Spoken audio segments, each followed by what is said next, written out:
whatever this is.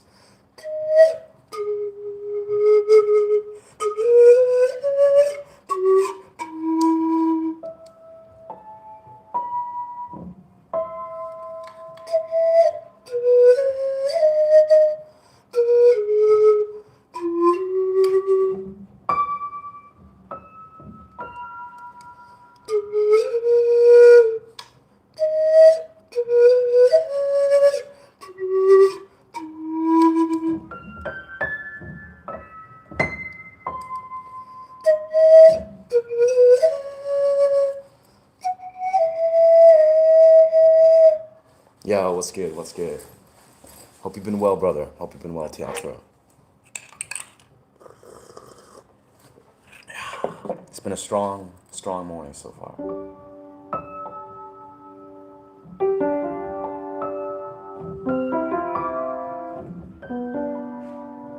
I think I can confidently say it's a lot to do with a lot of things, but lots of squashes, a lot of butternut squashes, a lot of deep sleep, a lot of sitting with, recent reality checks. Reality checks, as I spoke of in the other day, like the reality check. Giving me such clarity, such clarity. Listen to your last composition. Hey, thank you, brother. Thank you, brother. That was one of the ones that I did actually on a live stream. Yeah, that was actually, I think that was the first. Yeah, that recent one I released was the first composition I did, a few days back when I was doing a first looping session. So I was like, hey, let's do some looping, as it was inspired from East Forest.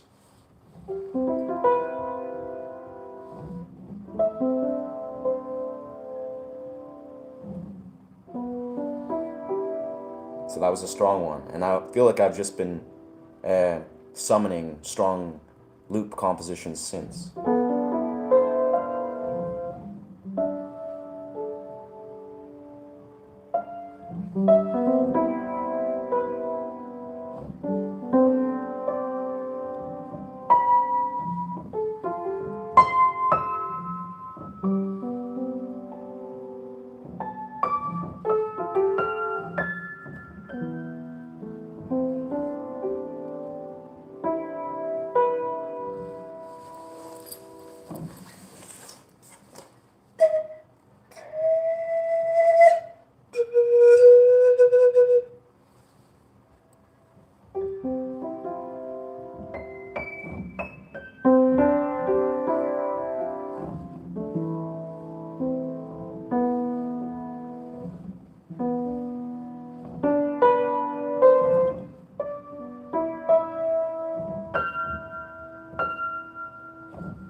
Hey, fair. Just watching some of your past content. Nice.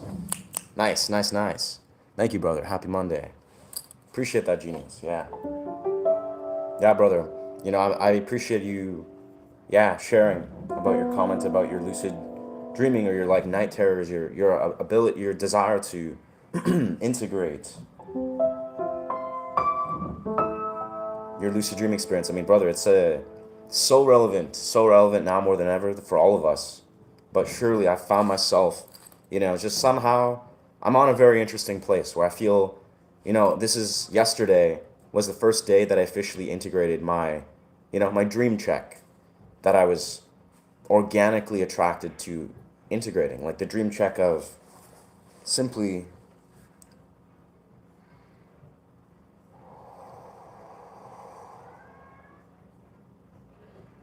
really just introducing a heightened awareness to the sensation that I feel when I press into my forehead. This doubles as a many different sort of elements. I think it works as almost like an activator. It's like transferring energy, into the mind through the hand. But it also is like a thing that I use as a grounding mechanism. I've done this for years. I do this with my cat. I do this with intimate partners. I do it with myself, where I just press into my forehead and just feel into the sensation of, introducing heightened awareness to the third eye, basically. But yeah, that's been my dream check. And I've been doing that every day. Well, yesterday. So one full day, I don't even know how many times. It'd be 15, 20 times. But it's great because it seems like the most organic way to integrate a reality check, which is in lucid dream practice. That's like the most pivotal element among various, but if your intention is extraordinarily strong and you're consistently, you know, introducing heightened awareness to the illusionary nature of this reality that is letting yourself go lucid in your waking world, then that translates into the sleeping world. So I'm very excited. This is actually, again, this is day 2, I would say, of a very powerful experiment that I think will translate very well. Like, I'm very confident that it seems that I found my reality check that resonates with me, that I really love doing every single day for extended periods of time. And I feel like that is going to be interesting to see how this unravels, you know, how this does translate. So we'll see.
Yeah.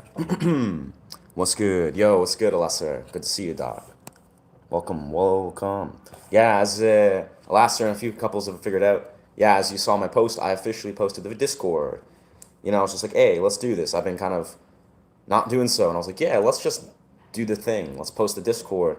And as I did that this morning, I was like, word, let's post the Discord and make it a thing. I was like, yeah, you know what? There's actually so much potential in a Discord. You know, there's so much amazing things that can flow through, even if it's just sharing good music or sharing good philosophy or podcasts or whatever.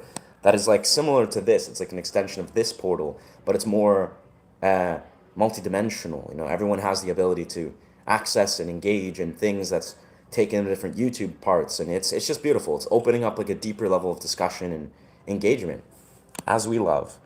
Yo, what's good? We all deserve a Shay Monday, first day of the week. Nice, nice. Yeah, hell yeah, brother. It is Monday, isn't it? Yeah. I'm sure this is a strong start to the Monday. I'll just pass on some good YouTuber guy energy to the peoples, whomever needs it.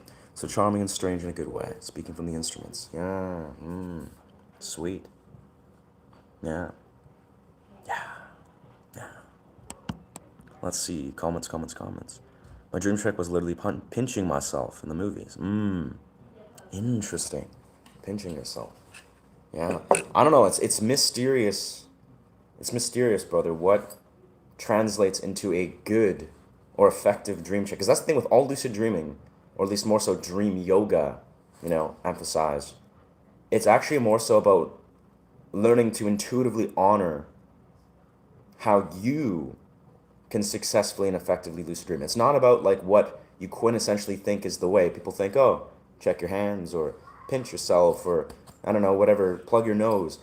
What works for one person in a dream check or a lucid dream practice will not work for another. It's all about you intuitively finding the things, be it if it's like certain visualization techniques or I don't know, meditative practices or yes, reality checks or induction techniques. All of these things are unique to you. So no matter how you desire to look at reality checking or dream checking or anything relating to lucid dreaming, you yourself have to let it be something that resonates as organically as, the way you have your own idiosyncrasies of, if you speak in such a way, or your hands, they talk in such a way, right? Or the way you like to breathe, or maybe the way you like to dance, right? All these things are unique to you. And lucid dreaming is like an intuitive world that extends off of that.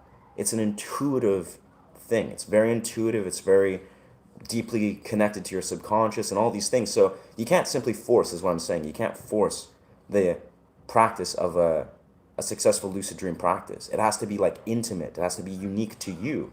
So that's what I'm saying is so interesting as I found myself yesterday. After 6 months of reading these books, of analyzing, having my first lucid dream, I actually did discover my personal dream check, like the one that wasn't just me trying to make it happen, but like, oh, let's look at my hands. I've tried about 4 or 5 different dream checks, or reality checks as they are. Like reality checks is the core term. And none of them work. None of them truly is like a thing that I'll just be like, oh yeah, organically I can do this throughout the day.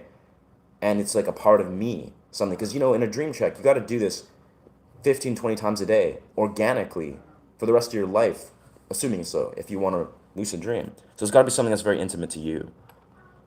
But yeah, dog. That's pretty dope, though, that you're on the path. I mean, pinching, I don't know if pinching, like, because the thing is, I think part of it, I mean, surely pinching, I think any sort of tactile sensory experience is probably a smart way to go about it. Because that's actually, like, it's interesting you mentioned that, is like tactile sensations, like, Sigmund Freud, he speaks of how in hypnosis, when Sigmund Freud was exploring hypnosis, right, he figured out that the pendant is not as effective as tactile sensation. So that is, he would tap instead of to try to hypnotize people, to get people into hypnotic trance. Tactile sensation was more effective than the pendant, right? And the pendant was what was thought to be most effective. You see that pendant and you look back and forth and etc. But so I think pinching is maybe something that you're onto something, tactile sensation. But I wouldn't say pinching yourself. Like, if you don't enjoy, do you enjoy pinching yourself? Like, do you think you can enjoy pinching yourself organically every single day, on the hour, or whenever you desire to do it? Is that something that you associate as a character of your being? And if not, then maybe it's not the way. I don't know. It's like a soundtrack. You take our hands and bring us to a world. Thank you, brother. Thank you, Teatro. Yeah, honestly, days like today, I chose to wake up and be like, all right, let's pop on a stream, because I feel like the piano is flowing like water. It's just, I feel the notes, there's melodies popping in my head faster than I could do it on my fingers. So I'm like, okay, that's a good sign. Yeah, absolutely. The cacao is magical as ever. It's great. I never get tired of cacao. It's like,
go off the Wednesday. It's almost a weekend, and you feel the moon used to hate the Mondays. Fair enough. Fridays, I would say, is a great day. Yeah, it's all perception. Like, I always enjoy working like to Thursdays, because it was like, in your mind it's like Thursday working Monday to Thursday feels just more unorthodox. Interesting. Maybe next time I can reach the rim shooting a basketball, or jab in boxing and featherweight. Nice. You can snap into knowing I'm in a dream. Or more specific to me. Great advice. Yeah, brother. Yeah. It's next time I can reach rim shooting. That's an excellent idea, dude. That's an excellent idea.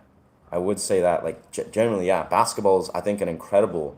I actually might take that myself as a something to integrate. Like, actually, like, say, yeah, and you're playing basketballs. I love shooting hoops too. I don't do it a lot because it's not really been dry, but I need to get a new basketball. But I think that's an excellent idea. It's like you're shooting hoops and just like feeling into the sensation of the ball. Like, maybe like as you grip the basketball, that could be your reality check. Like, okay, the basketball is real. This is the texture of the basketball.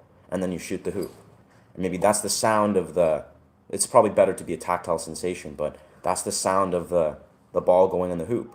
And you're just aware of that. You're like, that's what it sounds like. That's, I think, really wise ways to integrate dream checks. I don't know. I'm still new to it, but it makes perfect sense. Yeah. It's awesome. You're on the right path. It's gorgeous. You caused this open melody.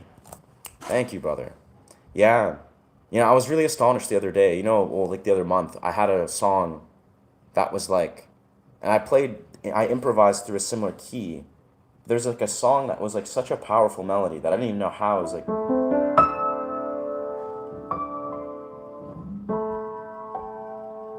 It's definitely a specific key. It might be, I'm assuming it's probably the B major, but I don't know.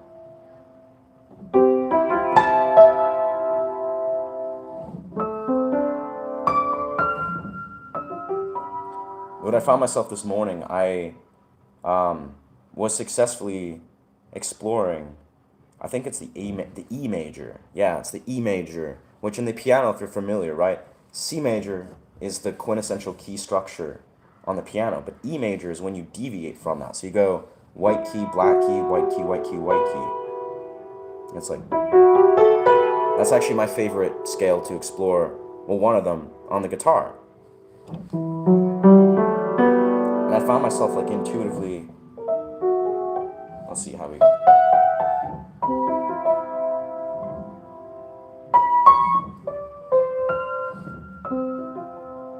There's just so much you can explore in the E major, it seems. And you can then integrate it into the C major, much like what I do on my pan flute. Oi, what's good? Welcome repeat. I took it to the hat store and a dragon hat's just great. I took a lot to the hat store. Yo, it's working. I'm glad. Honestly, brothers, it's like, brothers and sisters, it's like hats. Again, I was like low-key jesting, being like, yeah, we're bringing back the 1800s, but straight up, like, why not? Why not, like, take a little page from the 1800s or the 80s and just rock hats? Like, I think it's almost, yeah, in the modern age, a lot of people are like, whoa, it's such a massive gap to think that, like, let's just rock hats, like, just rock classy hats that are expressive like people did in the 1800s. But yeah, like, that's a super dope choice, I think. Hats are just such an incredible way to express yourself, to introduce awareness to your head, like even on a spiritual place. That's what a lot of, forget what I was reading, I think it was a mindfulness book that was speaking about, yeah, hats. Like if you wear hats, like really hats that mean a lot to you, and you're introducing awareness to the head, that's actually really healthy for your higher chakra centers. Yeah. Sounds kind of bizarre, but makes sense. I'm embracing with the frequency of Tiklam Olam, ramification of the universe. Wow. That's beautiful. I took the hat source of that. Oi. I get the common dream that I should shoot out air balls and cannot reach the hoop. It never occurred to me to use that feeling and ability to reach my clue to snap lucid. Yeah, that's exactly it. In the book of what Andrew Hulusek, he has a few of them, but the daytime lucid dreaming practice is, yes, part of learning to lucid dream is seeing that there's dream triggers everywhere. And some of the most effective dream triggers are things that occur in your dreams regularly that are impossible. Like, you do something, you're like, oh, that's not normal. That's irregular. And the key, apparently part of the key of learning to recognize, like there's many parts of going lucid, but the key is also beginning to recognize abnormalities in your waking world. And that's the thing, is that's part of what's interesting about the lucid dream practice, is that's the reality. Is there's abnormalities everywhere. Like weird things happen all the time. They happen often in our dreams, but they happen all the time in reality. Like that's the key thing that this literature invites us to explore, is like if you're identifying the weird abnormalities that are occurring everywhere in the waking world, you'll identify it in the dream world. Like your mind will become aware of like, like there's illusionary things happening. There's weird things occurring, and you see it. You're like, like that was strange. Like that was really weird, and you're just conscious of that. It's not like you have to do anything with it. You don't have to think much deeper than that. You're just like, acknowledging that that was an abnormality. That was really bizarre. And yeah, of course, in the dream world, weird things happen all the time, if not frequently. And yeah, it's like if you can identify that, you're like, that's very bizarre. And then you can have that heightened awareness. That alone, that's like a powerful way to trigger a lucid dream. Happy almost Easter. Word, in case I don't see it. Nice. Yeah, it seems the holidays, I don't even know. I've been noticing more on these streams, people from all around the world, there's so many holidays. Like so many holidays. Like I think it was like Iranian Easter and Iranian something, and a bunch of like different holidays seem to constantly be popping up, and it's cool. It's nice to see all the different places or times around the world people are just like celebrating. And so it's neat. Let's see. People are always trained to ignore the weird stuff. Yeah. We see in the split second and then shake it off.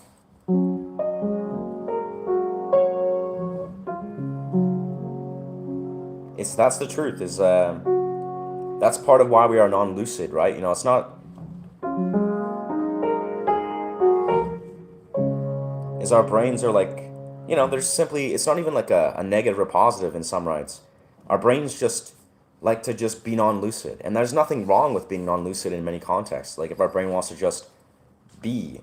But it's like, surely there's value if you're trying to unlock and unprogram your mind from being so heavily fixated on the material world, which is, in lucid dreaming, you're like opening your mind up to the non-material, when you just simply acknowledge it. Oh yeah, like, your brain in the real world, it has all these different abilities that you can program to go non-lucid, like, or to go lucid, to step outside of non-lucidity, where it's like, non-lucidity could be as simple as, like, maybe you're, I don't know, if you drive a lot and you're in traffic and you're like, see something odd or something occurs that's, just something, and you acknowledge it, just like, opposed to your mind just being like, that's nothing, or that doesn't have significance at all. And it feels inorganic, I have to say, for most people, myself included.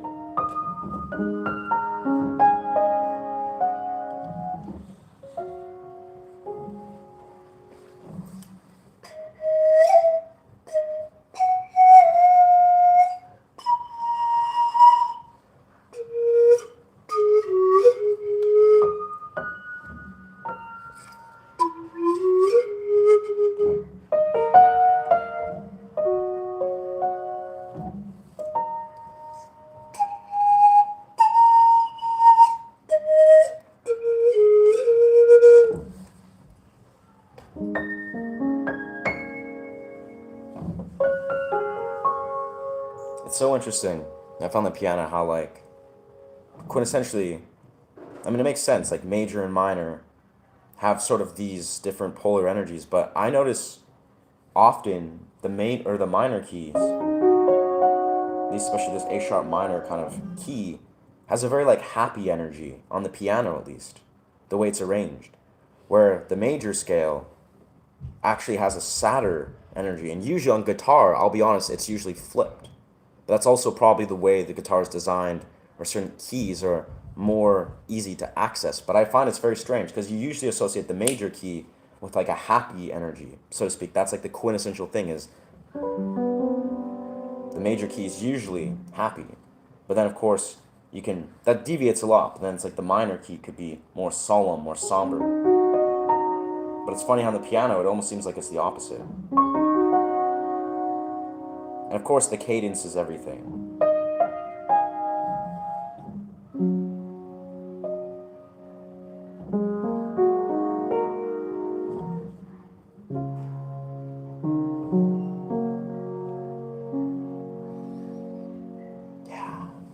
Magic.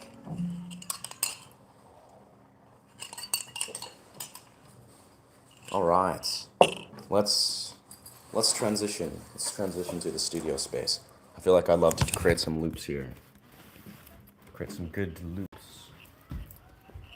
Been really feeling loops lately. Like it just feels like everything kind of just flows in such a place.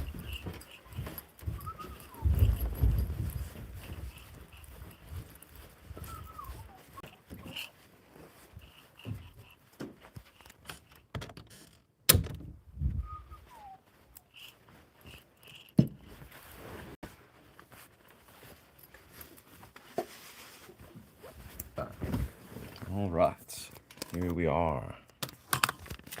It's also easier to see. Everything's more lighted. It's easy to see, easier to see the comments. But if trying meditating or something, that in a lucid dream. I've thought about it. I've never done it. Truthfully. Yeah, never really, at least not from what I can remember. But that being said, in lucid dreaming text and all that literature, meditating in your dreams is incredible. Like it's very powerful. It's almost like you're in a physiological and neurologically prepared state to enter extremely deep meditative states. That's what a lot of people report. It's like your brain is immediately in theta and delta wave states. So meditating in your dreams is very beautiful.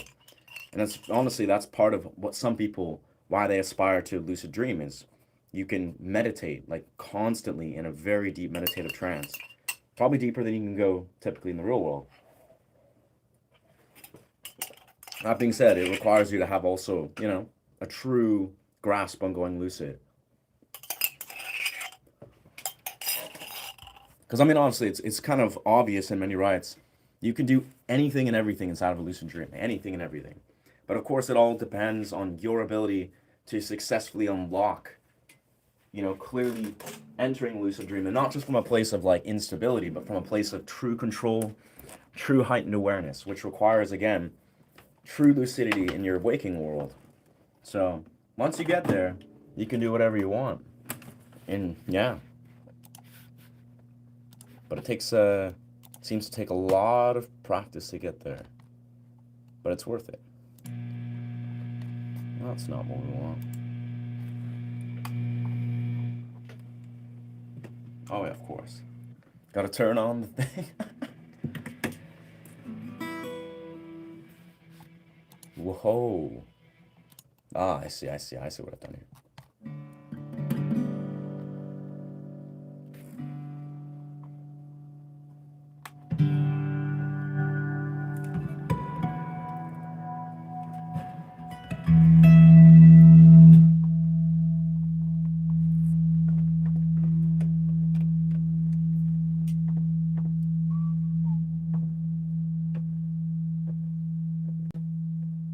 I think I'm gonna do one simple thing here.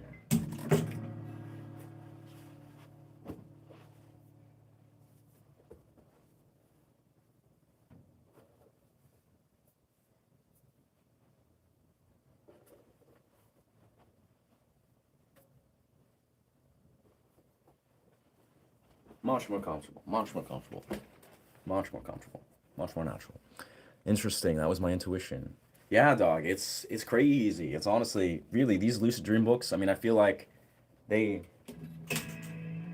It's a lot of reading. A lot of it's like dense. It's like philosophically. It's like a philosophical, you know, text. But once you really unpackage it and just integrate it, it's a lot. It's very effective.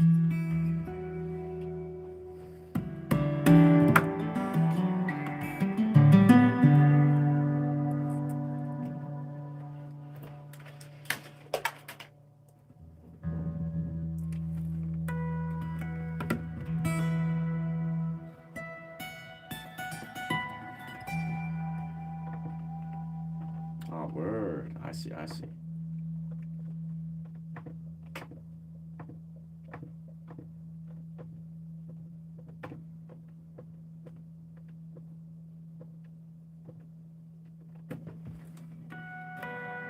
There we are. There we are.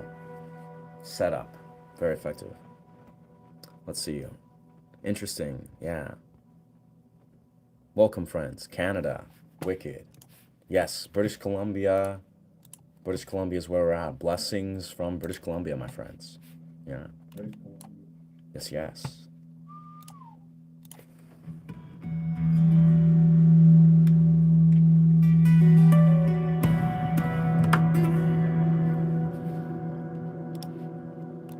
All right.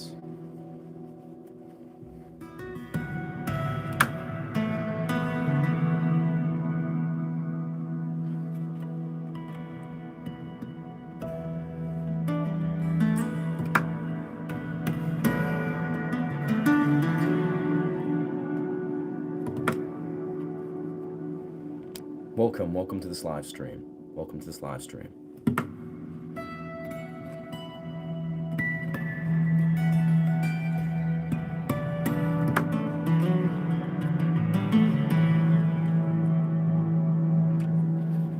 Very nice.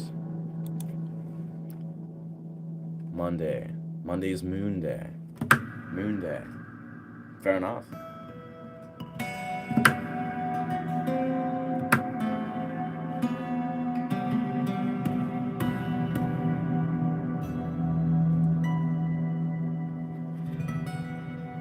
All right, let's pop up Ableton, do some loops here, see what's gonna flow here.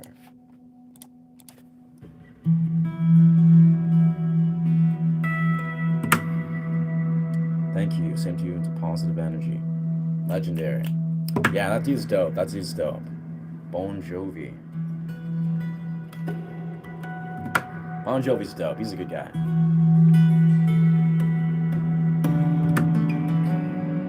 He just seems like he lived a very interesting life, you know, has lived. He's just like a very interesting fellow. Feels like my speakers still are not mastered. I feel like some point the next few days, I'm definitely gonna grab myself some new speakers, you know, get some quality studio speakers. I think it's gonna make such a world of a difference. Yeah.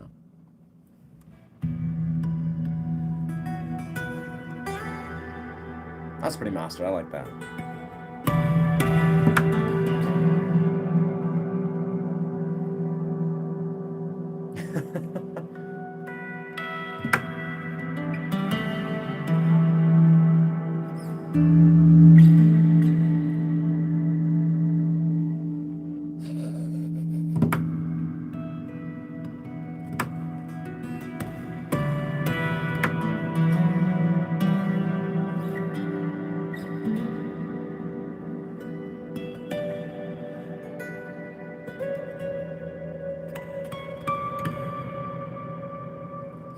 I think what we're gonna do is we're gonna actually enter 432 hertz. Yeah. Moon stars, yeah. Interesting. Yeah. That I do, yes. My hair is down to here. I actually need to get a haircut. I feel like later this week I'm gonna get a haircut and just like trim it down to somewhere easier to manage. I can still rock it while wearing a hat, but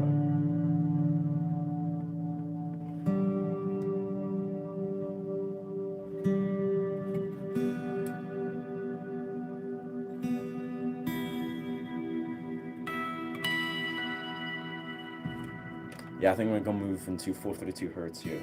Let's do this.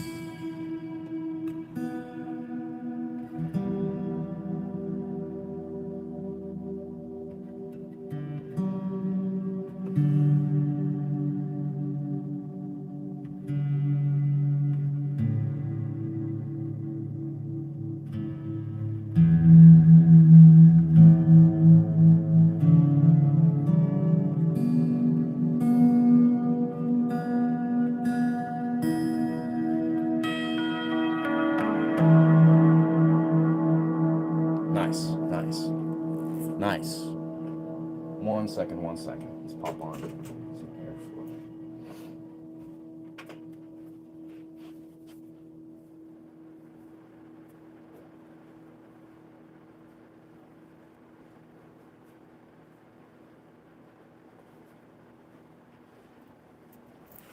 There we are. More flow in the air. Beautiful. Discover, well, I do have the worst day. I do have the worst day. Yeah. I mean, I guess it's all about perspective. I don't know. Strangely enough, when I used to do regular types of work, I loved Mondays. I think everyone's fresh on Mondays. Like, surely it's perspective, but I don't know.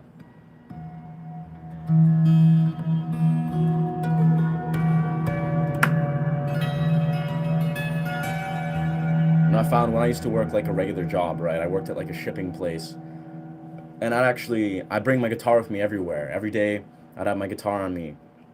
And what I would do is every single day I would come to work early, about 15 minutes early, and I would just play guitar. Like I would work on covers, I would songwrite, and I actually also would microdose usually.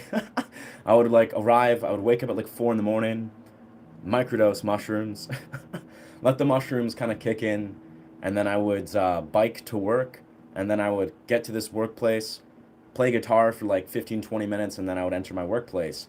And for some reason, Mondays always felt like a really good day because I was full of energy, I was very well rested.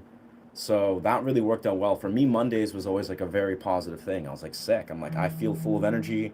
I always wrote the most interesting music.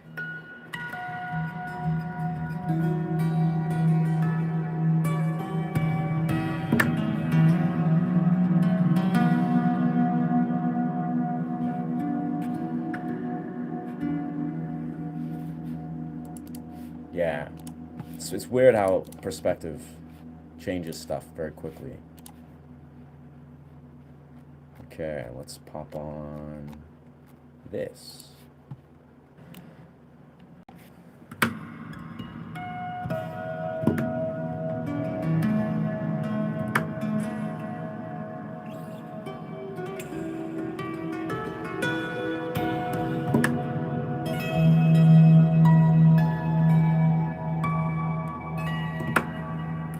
Alright, let's fuck with some loops, baby. Let's see how this will flow. I almost feel like what I want to do is I want to create some loops that will probably have whale sounds in the background. So some sort of like ominous. Ooh.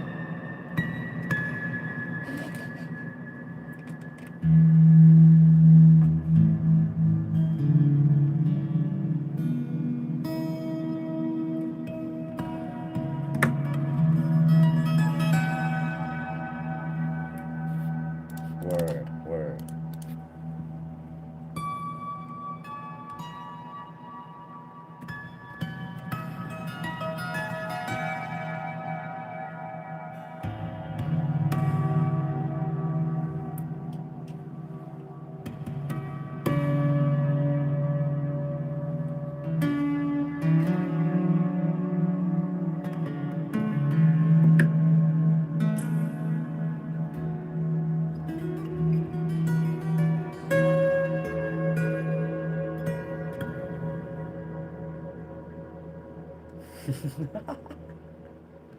uh,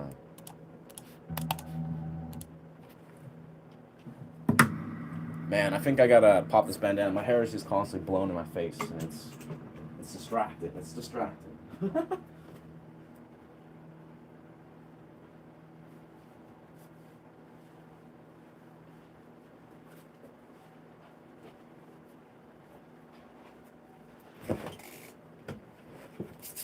Gotta focus.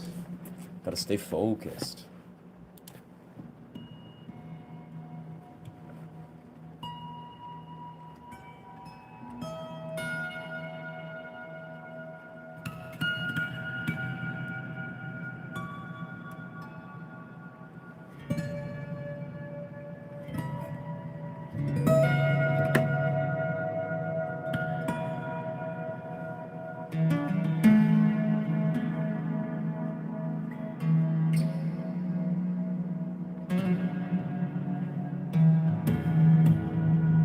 Perfect, perfect. That was exactly what I needed. It's all a placebo effect, my friends, but damn. Like the second my hair is just not in my face, I'm just like immediately more focused. Like 100 times.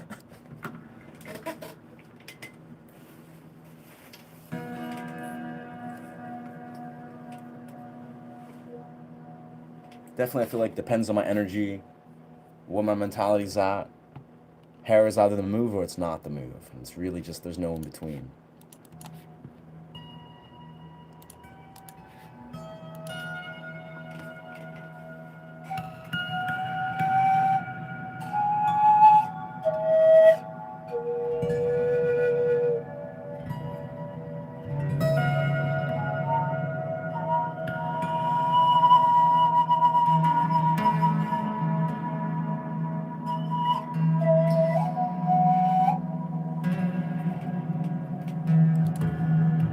Yeah, nice.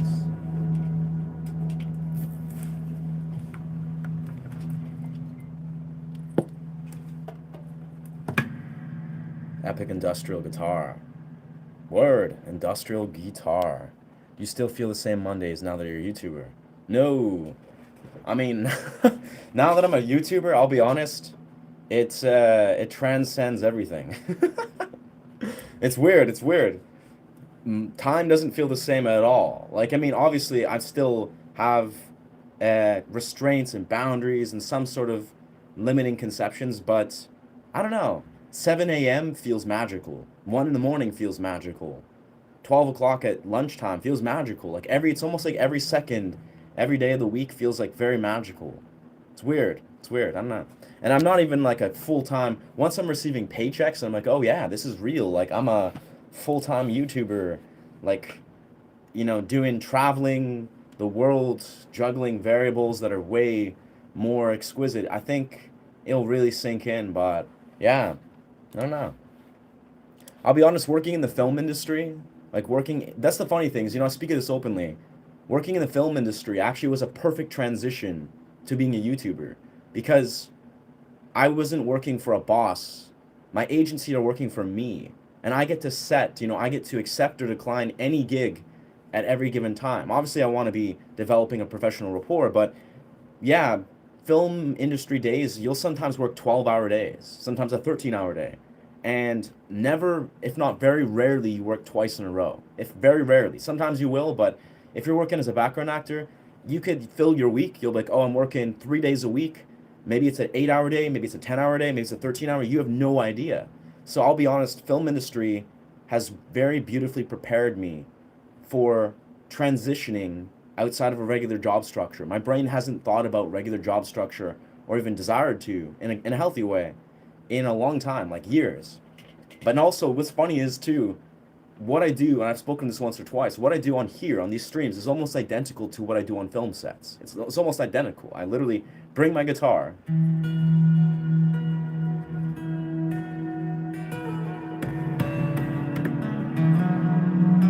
And I just improvise. I play guitar for strangers, like actors, peers, sometimes friends that I meet on film sets. And then I eat fruit, eat food, and then when it's time to get in costume and do my background acting or whatever, I do it. But it's so funny. Like doing streaming is very similar to what I do on a film set. But I'll say in the film set, there's a lot of there's pros and cons, But it's funny how, strangely enough, working on a film set for the last few years has 100% prepared me to be a streamer.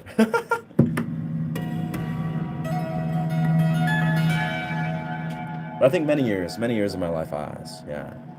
Nice. Time rolls up into one massive day. Yeah. Yeah. I don't know. That's the thing is often, not always, but often when I'm on these streams, time just transcends. Like it's like time doesn't exist in many rights. I'll be like streaming for, I'm like, all right, I'm popping into a stream, it's noon, and 3 hours go by, and I'm just like, my perception of time just completely alters in a beautiful way, where I'm just like, almost like more heightened, being like, oh, word, it's interesting. It's 2 o'clock, it's 3 o'clock. And it's like, I suddenly have a lot of presence. I feel very, very fortunate. It's like my time doesn't feel like it's limited. My mind doesn't see limitations. It just sees every moment as an opportunity, which is, pretty normal, I'd say, for most cases.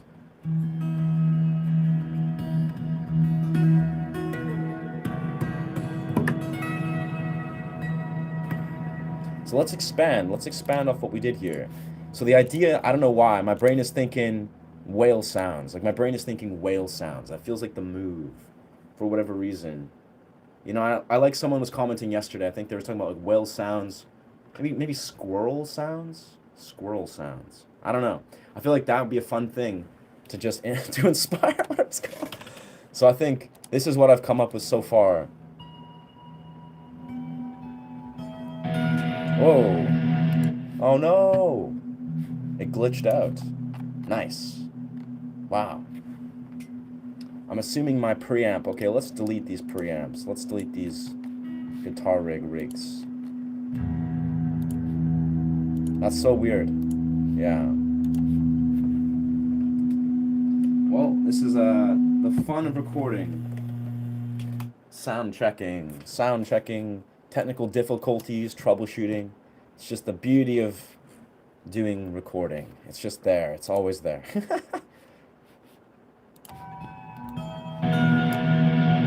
So the pan flute, for whatever reason. Somehow an amp. Let's see. Let's look on this list. Why is that even registering? But it is. It is. Wow. Okay. So somehow a guitar rig was placed on there. That's okay. It glitched out. That's okay. We'll do that again.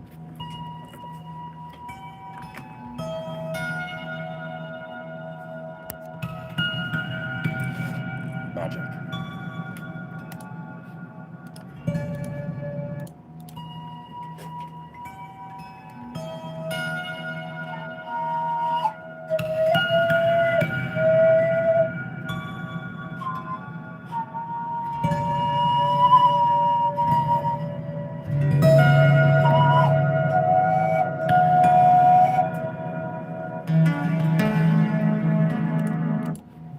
Because my one channel is boosted. That's nice. That's okay.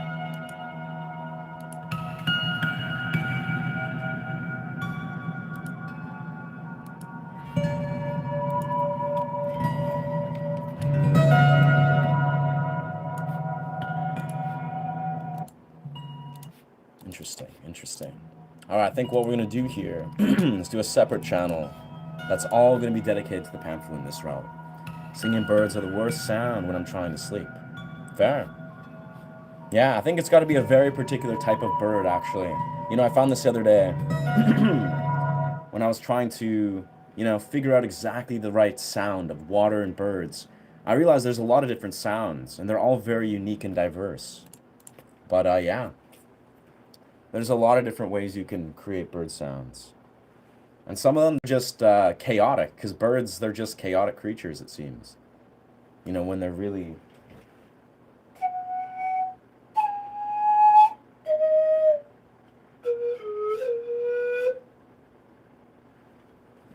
How's that registering? How's that registering?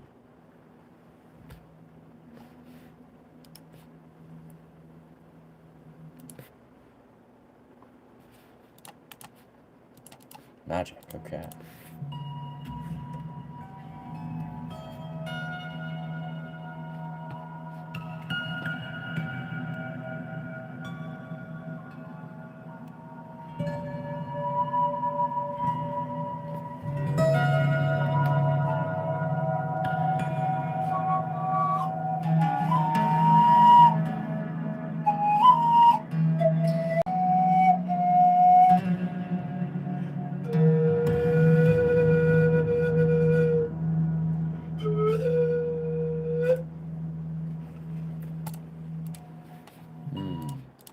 Interesting.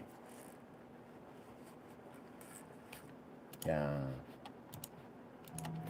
Cool. I'm going to return to that. Yeah.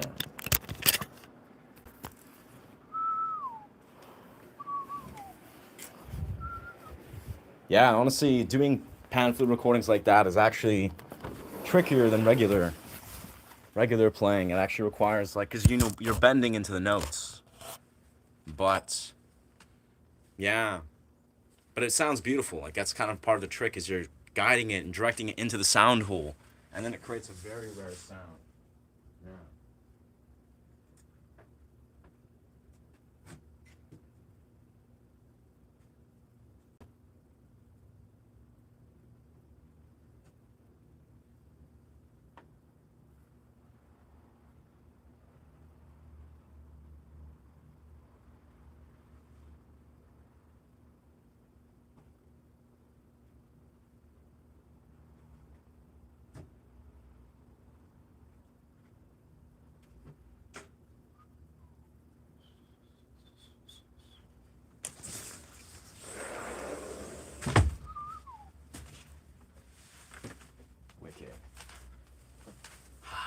feels far too beautiful of a day to sit inside in the studio for much excess time.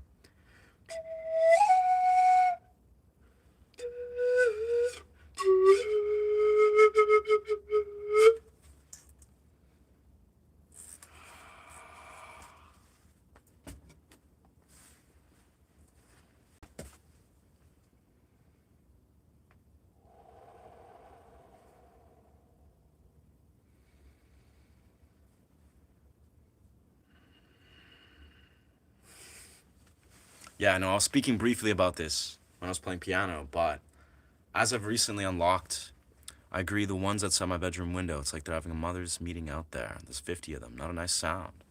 Interesting. Yeah. I have to say, the birds, it almost feels like the mountain birds around kind of where I live. They're a lot more calm. They're a lot more peaceful than your average sounding birds. You know, they're not kind of like, I mean, sometimes they're going through chaos, but often it's like blue jays. Like blue jays have a very like kind of like coo, like a very chill kind of coo. Yeah. It's beautiful though. I know I've expressed briefly that in the last 24 hours, I've unlocked a dream, a dream check, a reality check that I feel like has actually been a game changer. And it really just comes down to really just introducing a heightened awareness to the sensation that I feel as I'm pressing into my forehead. But it's beautiful because it goes actually beyond that. A lot of it actually has to do with a lot of the studies that Joe Dispenza does, where, you know, Joe Dispenza speaks openly about how when you associate an elevated emotion, you know, of an experience that is in the future, you know, it's manifestation, basically. It's like you think of an experience, like, you know what, I'm excited to and ecstatic to experience this one day, you know, an elevated emotion that is thinking of the future. It's like a vision. When you associate that regularly, your body doesn't know the difference between the present reality and this heightened emotional experience in the future. And that's the key thing is when I do this reality check, you know, when I just press into my forehead, I find myself a majority of the time, I just do that. I actually just kind of have this burst of energy that I'm associating with very much just traveling as a YouTuber. It's weird. It's just like, it's not a thought particularly, it's just a burst of energy that flows through. And it just makes me laugh. It makes me smile. But anyways, what I'm simply saying is this is an experiment, right? This experiment is simple. I'm basically trying to experiment how regularly introducing this, you know, this presence, this mindful practice of pressing to my forehead, while also associating this elevated emotion of, you know, the excitement that I feel when I'm thinking about traveling the world, you know, having a freedom to be a YouTuber and etc. Alongside using that as a reality check, and doing that 20 times throughout the day.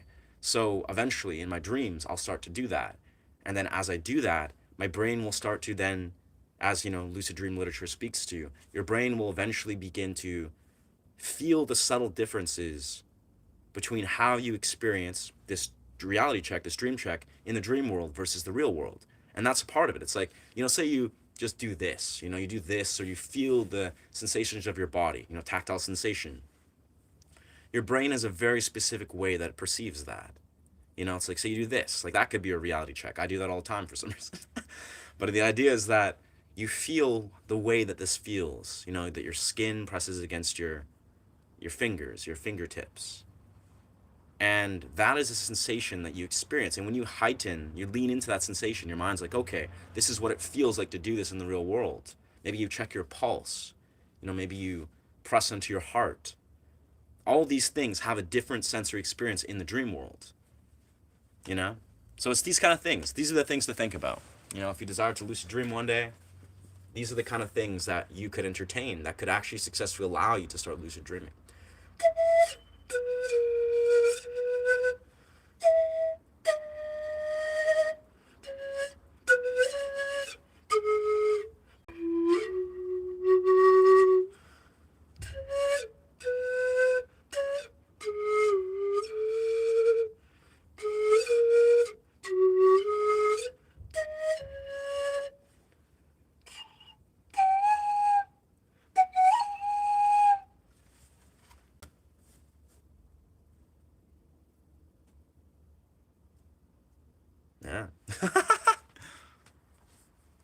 Something about sound waves, the universe, energy in a great sense, and consciousness seems to be a game theory waiting to be unlocked. Yeah. Absolutely. Absolutely, dog. And to that, yes, that's actually brilliant. Thank you for sharing about owls. Owls. That is an exceptional sound. I'm going to definitely create a sound journey where I'm going to use owls as a backdrop. I love the sound of owls. So far, squirrels, whales, and owls. I think those are surefire, very good sounds to put in backtracks.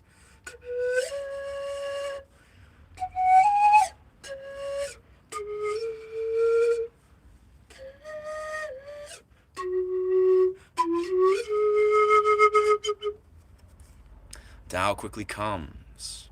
Tao quickly come. Ah.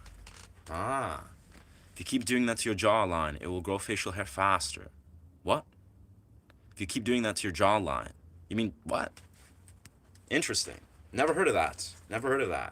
Just doing that. Like activating. I don't know. My genetically, it will take many years. I will be a late bloomer.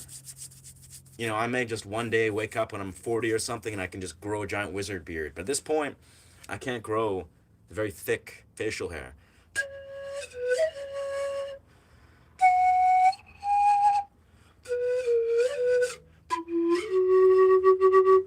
Yeah. We are smoking nothing. We are burning ritual incense. Yes, sir. Tao comes quickly. Quickly come, ah.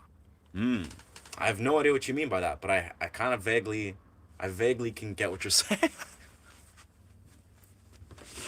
Tao come quickly.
Yeah.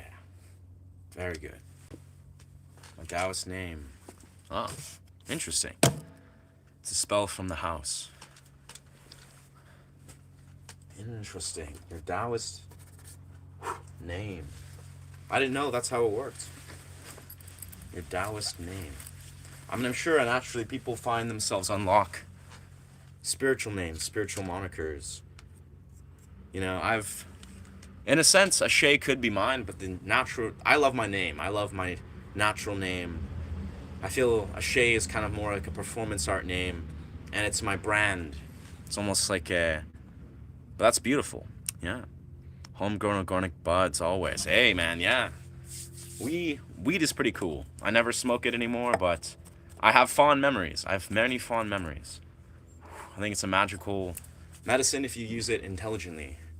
It can easily become not that way. It can become unintentional. But that's the breaks. Humans like to abuse things. Yeah. True story. For those of you that are interested, out of curiosity, something that I do quite frequently, and then for songwriting, just for a mixture of things, it's like a little, I'd say, biohack, if you will. I basically take this, Zinc Plus, Zinc Ultra, that is.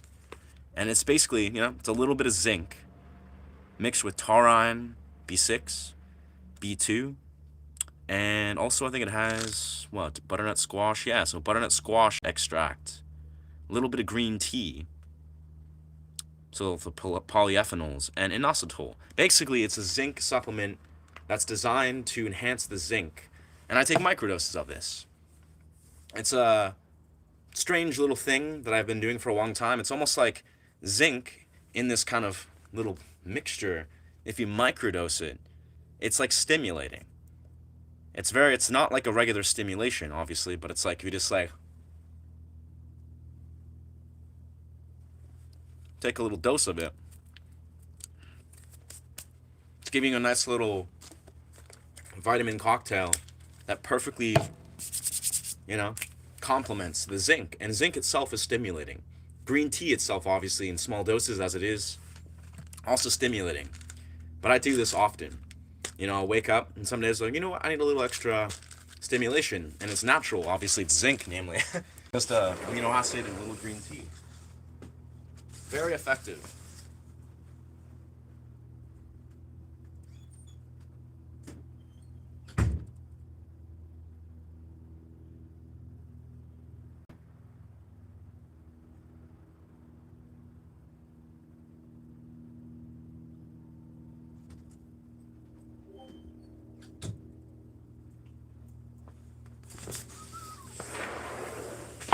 Gotta love it though. That's the thing when you learn all these little hacks, right? These little things that enhance your biochemistry. You'll realize that there's like so many different ways to experience more energy. Simple ways sometimes. It's just addressing, deficiencies.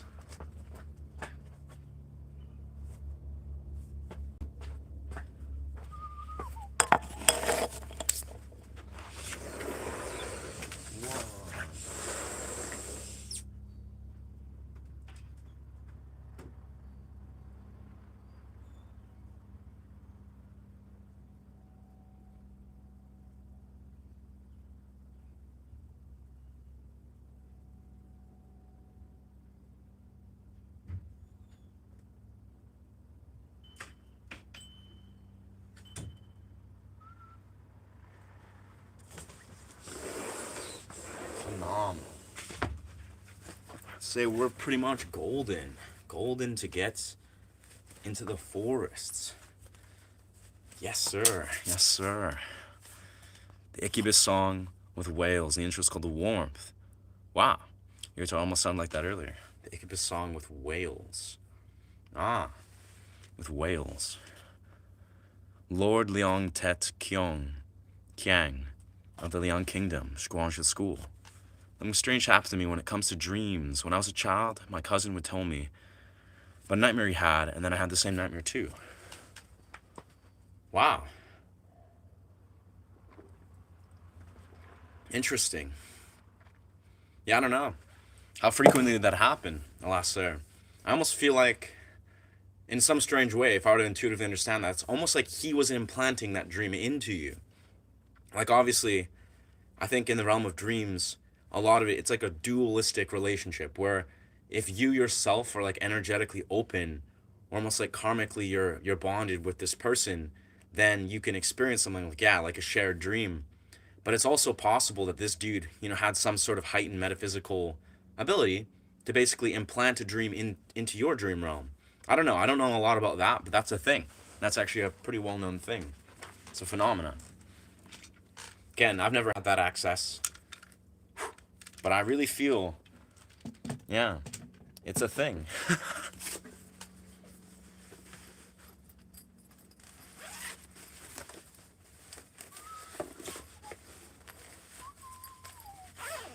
All right, I think we're golden.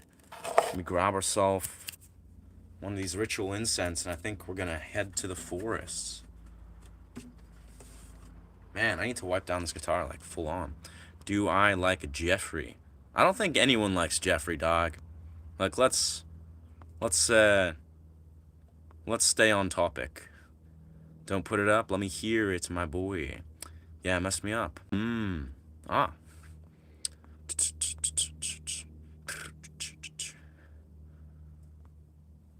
Magnesium will help you absorb zinc. Yeah? Magnesium will help you absorb zinc. Magnesium will help you absorb zinc. Interesting. I never knew that. I'm pretty sure, I know vitamin C. Vitamin C is what's responsible for absorbing everything innately, but I didn't know. I never knew about magnesium. Yeah. I don't know. Magnesium's not something you should take frequently, to be perfectly honest. From my research and understanding of magnesium, it's not, those are very different compounds.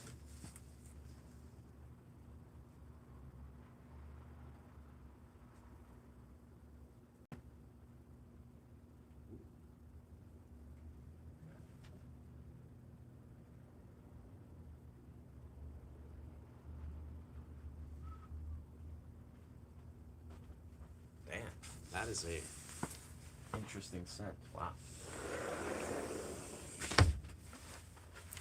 Yeah, but truthfully, I think magnesium and zinc definitely could have a very beautiful relationship if that's intentionally woven, but like, it could help you absorb better. But the reality is, yeah, magnesium is not something that you probably want to take frequently, at least not without an awareness of why, or, if you're deficient. Zinc, on the other hand, is a little different. But that being said, everything that you take, you want to be conscious of, right? But truthfully, I would take magnesium maybe once a week, maybe a couple times a week, a few times at most. You can take it every day. There wouldn't be any negative benefit, truthfully, but also it could imbalance other systems, like your calcium system. People report it affects your dopamine system actually negatively if you absorb too much magnesium, like you supplement it in like moderate doses. But yeah, it's interesting thought.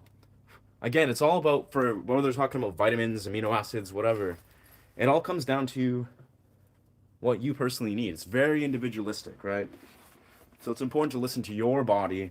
Your diet, experiment, dial it in.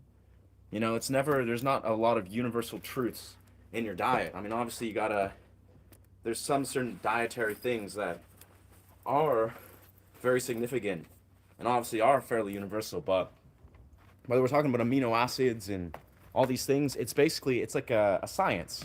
It comes down to a science. It's health science. So you gotta basically become a scientist. You gotta be use the scientific method if you desire to effectively dial in supplements. And if you're not very well versed with that, then you can always reach out to dietitians or get research from, dietitians or nutritionists. And then become your own nutritionist eventually.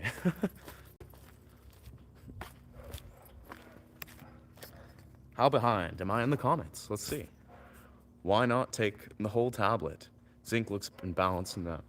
I could. I mean, that's the thing. Taking that whole tablet, I'm a fan of microdosing things. Grand fan of it. Because, well, for one, obviously you can always take more. You cannot take less. But when we're talking about taking zinc alongside all the other things like green tea and etc., it's very stimulating. I'm sure I could get away with it and I would feel all right. But again, I'm a fan of microdosing things. I think less in your system. Like, say, any supplement you could think of. If you let yourself calibrate your diet or your system to a microdose or a couple microdoses, that is usually more effective than just taking moderate macrodoses continually. Like, your bottom eventually needs to reach some sort of homeostasis, and we'll find that. But yeah, I don't know. Listen to your body. Always listen to your body. If your body really is deficient, like, that's the core thing that I think is important.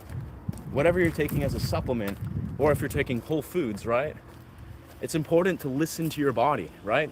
If you're an athlete and you train, quite strenuously a few days a week or beyond, Of course, you're going to need different vitamins. You're going to have different deficiencies than someone that's sitting there all day long, just chilling, you know, maybe at a workplace or whatever.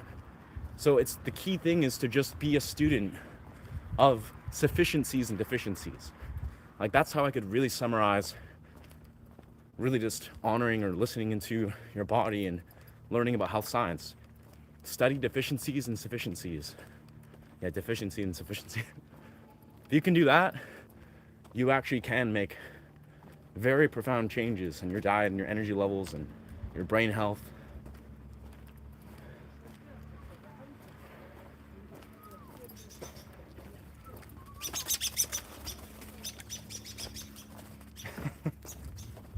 The birds.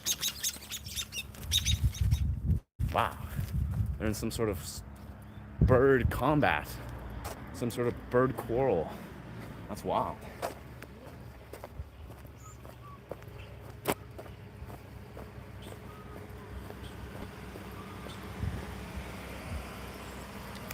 All right.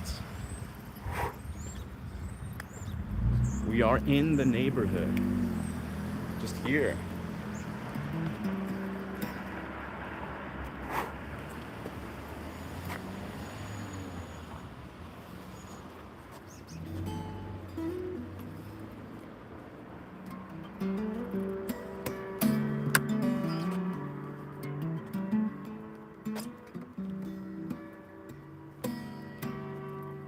I almost feel like it'd be dope to drop into drop B at some point. You know, do the alternate tuning I've been experimenting with. Playing with this drop B. Yeah.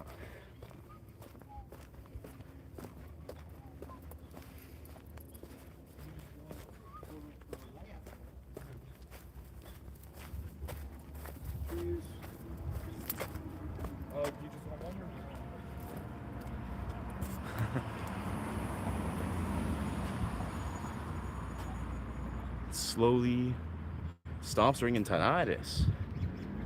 I recommend magnesium, potassium to promote sleep and heart. Huh. I like that. That's a beautiful recommendation. Strangely enough, I've actually, the last 24 hours, I've been experiencing a little bit of tinnitus. I mean, I can't tell, maybe it's a little bit of hearing damage acutely, which I don't usually have, but yeah. Pretty sure I have adequate magnesium, but I'm not sure about, I could probably go for more potassium, not gonna lie.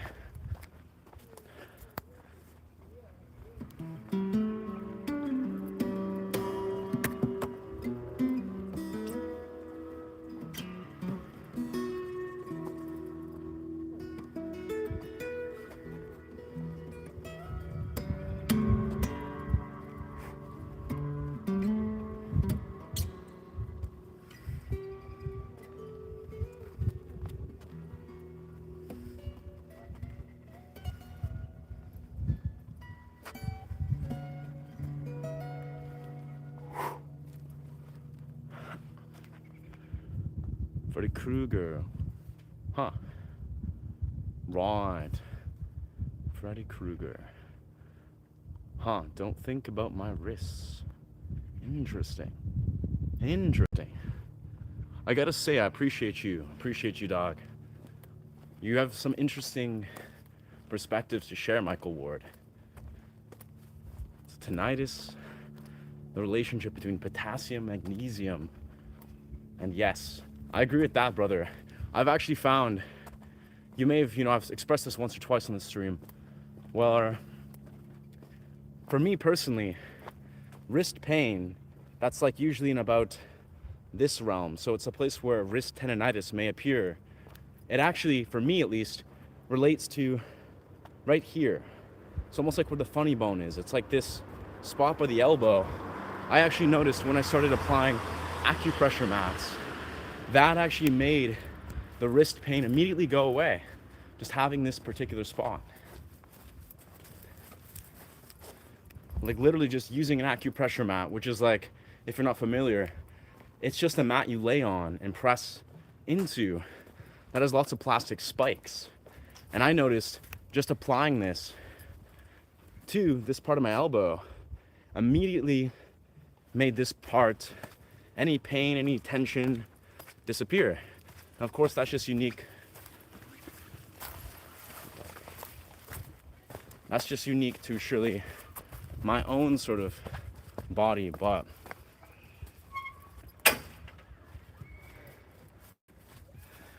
what a great park.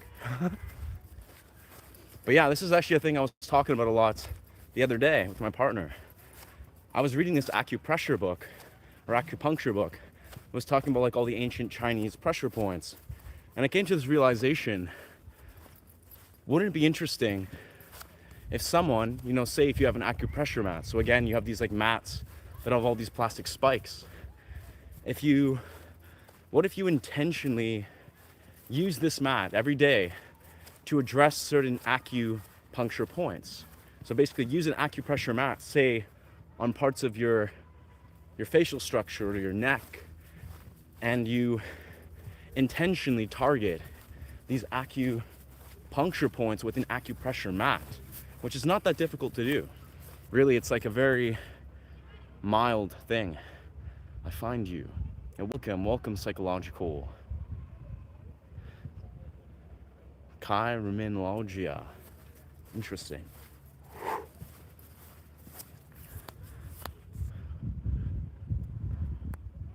Interesting. I found today guitar. Beautiful. I found today guitar. So you're saying you have a guitar and you found your guitar. If that's the case, then I commend you. Shouldn't take anything too seriously. All right, take anything too much. Yeah, it's honestly, this is the thing.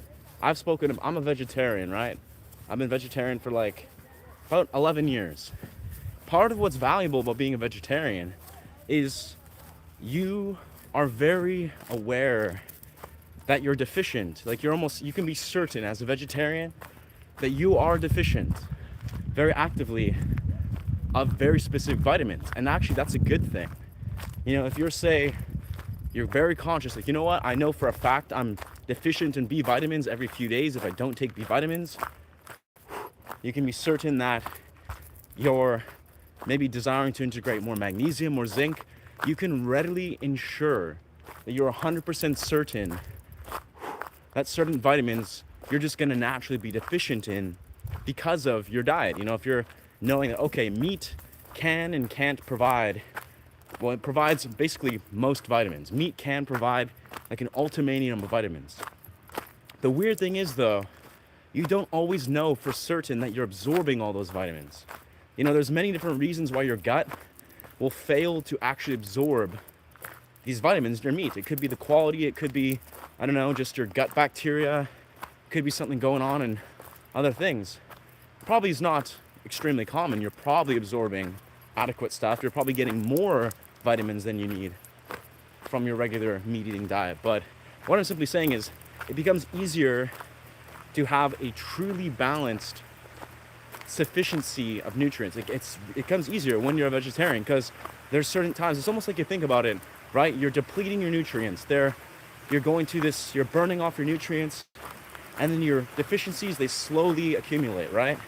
And then if you're now immediately addressing those deficiencies, perfectly calibrating your body into a point where you know for a fact you're not deficient, but you're also not, you know, overly sufficient. You're not sitting here dysregulating your body or just like, yeah, dysregulating it with like all these different nutrients that you didn't need. You know, suddenly if you get too much of one nutrient, like to such an excess amount, it can imbalance others.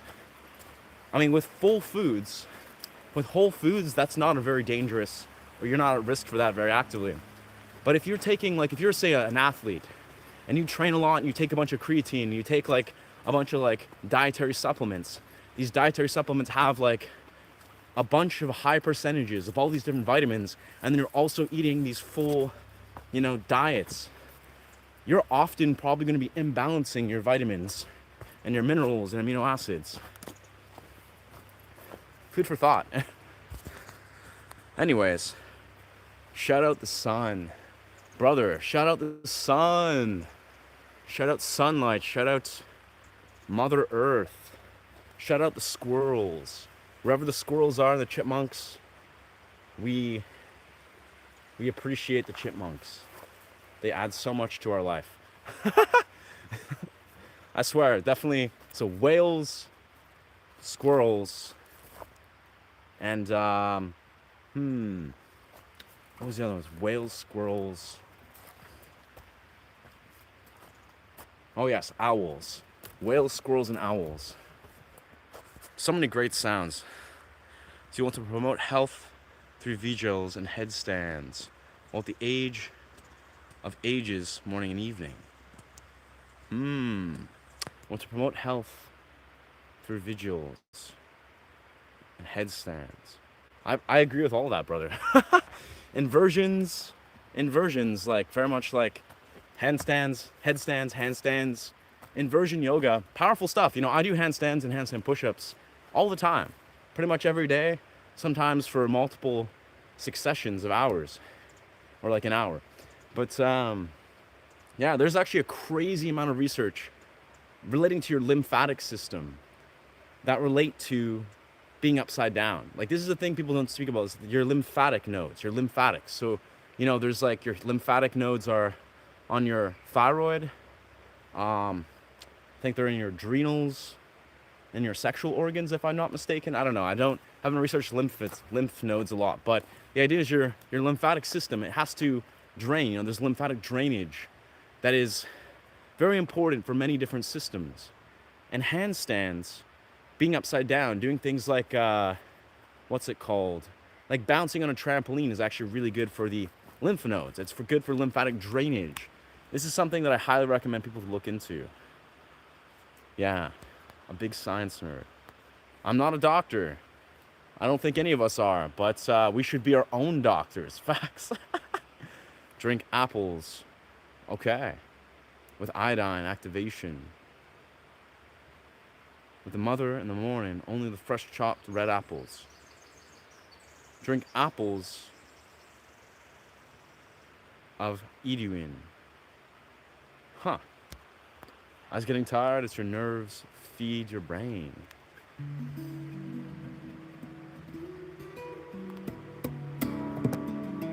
I mean, yeah, thank you for sharing, brother. Remember, friends, do your own research. Do your own research, do your own research, do your own research. Take everything I'm saying or anyone else is saying with a grain of salt. It's true. It's a powerful reference point, but you need to do your own research no matter what. Like, if I recommend you anything, like say, hey, take some zinc, take some magnesium. If the homie Michael says any really good, he's offering some great advice, but research everything that is being advocated.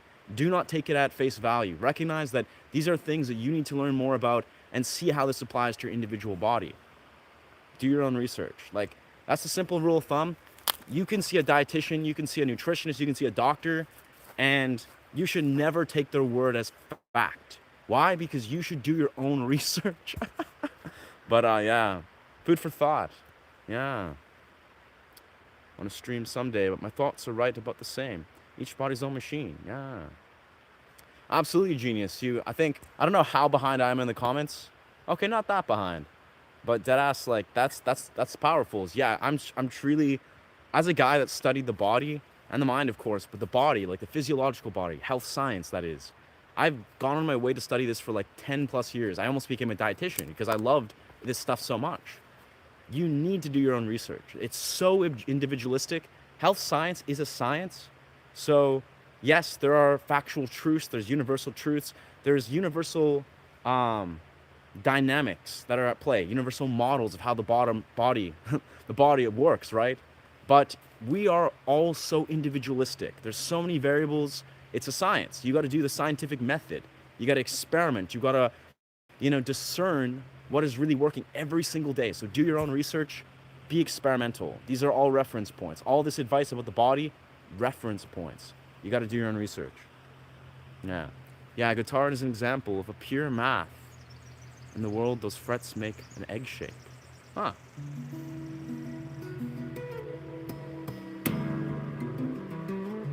Never heard of that. I can see that. It's like a frequency. It's like a frequency wave. I suppose. I don't know.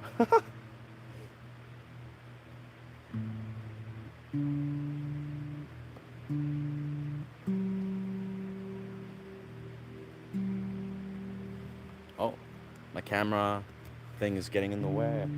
My tuning pads.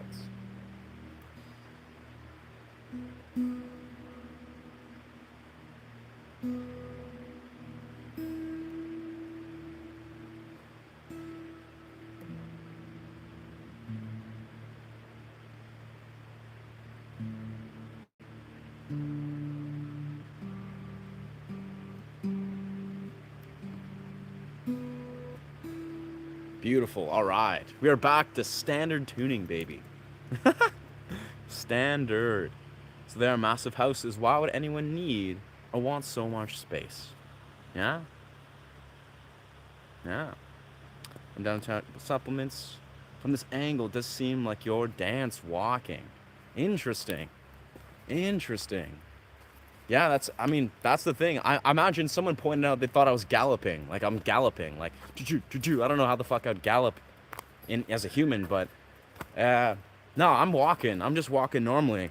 The thing is, I'm holding a guitar, and I'm also having to angle this, so I want to keep it nice and aesthetic. So beyond that, I would say it's almost like I'm walking, almost like how one would walk if you're, if you're almost like sparring in martial arts, right? In martial arts, when you walk around, you don't walk like you would walk, down the street. When you're pacing in martial arts, you're letting one foot lead the other, and you're slowly and patiently allowing one foot to lead, the other to follow. You're transferring your weight from one foot, and you're transferring your weight to the other. This is the same way you do in dancing, at least you can. But a lot of when I'm streaming and I'm walking out with the guitar and walking through a forest, I'm not walking normally. Like if I was just, walking down the street, obviously. I have a guitar on me and I'm trying to, keep this level. I'm more so pacing. Like if I were to, be sparring in martial arts, I'm letting one foot lead and the other foot follows. I'm like transferring my weight from one foot, almost like I'm doing Tai Chi. If you're doing Tai Chi, you also do this. It's weight transference. So food for thought. I'm definitely not walking like I would regularly walk, but that's the point. I'm walking with intention. Or I'm dancing. You are like the sun. Whoa. Beautiful. All the west. Magic. The sun is slowly, I'm going to find a spot where our sun is flowing through. I can see some. And then just kind of sit down and enjoy this atmosphere. That's a good idea. I'm going to tell my engineer friends. That's when the mind and body cultivate the powers of the Cambrian explosion. Acupressure. Pressure. Magic. Yeah, brother. I like where your mind's at. I really like where your mind's at, I must say. Yeah, Michael, probably. I'm just saying. Michael Ward. I love where your mind's at, dog. You've got a beautiful perspective, truthfully. Yeah. Straight up, though, that's the thing, is I remember sitting and thinking, if you were just to intentionally, take a moment and apply an acupressure mat, very intentionally, different parts of your body that you wouldn't typically think of. When you think of an acupressure mat, at least if you use them, you might think, hey, let's lie down on it for our back. Maybe we'll stand on it for your feet pressure points. But you can apply this to every single part of your body, every single day if you desired to activate these acupressure points. And I really think that's a thing I had a realization on the other day where I was like, thinking to myself, I was like, you know what, that's actually an amazing idea. Vibrational plates are good, not for muscles, or the elderly use them, and they're not effective for that, but they're good for releasing inflammation from the joints. Vibrational plates. Not familiar with that at all. But I think I know how that could be applied. Alright, here we are, friends. We're probably going to go into the higher forests of Westwood. So usually we stick around here. We have our river bodies. But I feel like I would love to go into the high Westwood, into the deeper forests.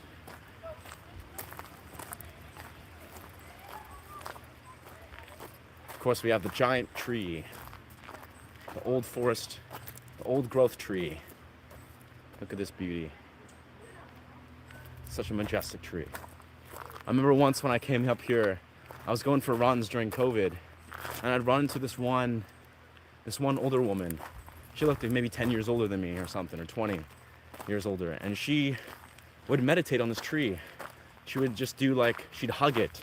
She'd just be hugging this tree, meditating with this tree, specifically this one tree, this gigantic tree. And yeah, I remember walking by and being like, wow, that's a beautiful, beautiful thing to do. Like, that seems like an incredible way to just ground yourself and connect with this gigantic old forest or old growth tree. Another one right here. It's not as massive, but this guy. Yeah. Yeah, this feels so much better than being inside of a studio right now today. Just feels like this is the move. Mango is underrated. Hell yeah, dude. I swear, I'm like chronically infatuated with mangoes. I think of them all the time. Like, you know, sometimes when I go to grocery stores, like some people, you might buy chips or something, or sometimes I buy healthy chips, but most of the time I'm thinking about, I just want to get a really nice mango. Mango is like a really awesome thing to have.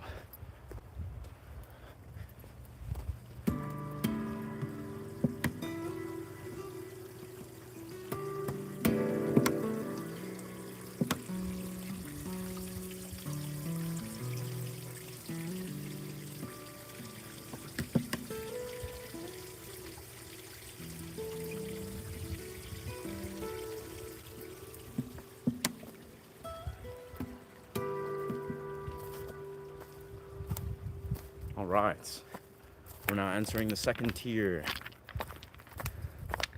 of this forest here. It's glad I found your stream last night. Amazing, amazing, welcome. I was literally just thinking about that stream last night where I was like, that was a trip. I mean, I was so sleep deprived, like to a point where I was like low-key ready to go to sleep. But I was like, you know what? It's early. I want to play some guitar, and I feel like I'm curious to see how the YouTube land is. So I literally was just like, low-key at the start, as the stream started, I was like almost falling asleep. I was just so mellowed out.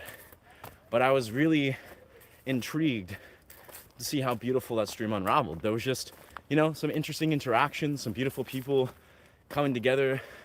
It seemed like a lot of people, especially musicians, had a lot on their mind. Like they really were feeling like they just had a lot to share and ask about, which I was super stoked on. Yeah. So here we are. We're in this open realm here. This is where the forest kind of begins. And it's deeper. I call this the more of the adult forest. It's like the ancient forest. The other forest is very young. It's like a young forest. When I'm on mushrooms, it's very, very noticeable. Like the young forest has a very youthful, very like activating energy. I notice it like awakens my inner child. And then as I go deeper into the adult forest, that is these forests, I actually feel very connected to like my inner elder, if you will. That's at least what I called it when I was on mushrooms. The inner child and inner elder.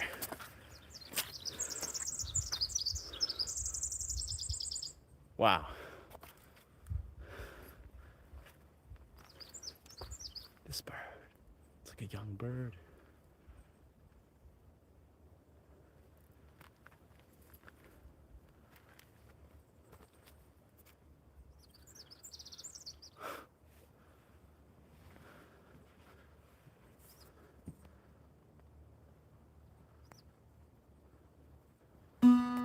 Whoa.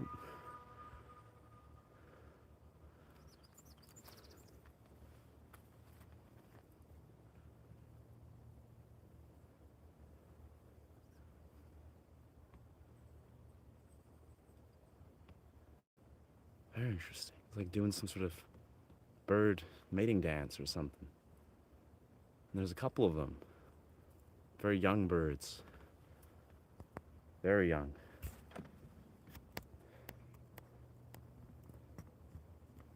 Huh.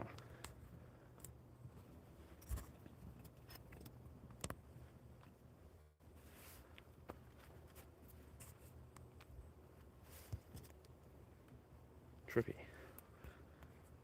From Poland, before my canal. Oh, before my canal, clinical psychology. Ah. Wow. In Poland. Honestly, I have a special appreciation for Poland. Be it my pan flute is from Poland. I mean, it's Romanian style, but it was crafted in Poland.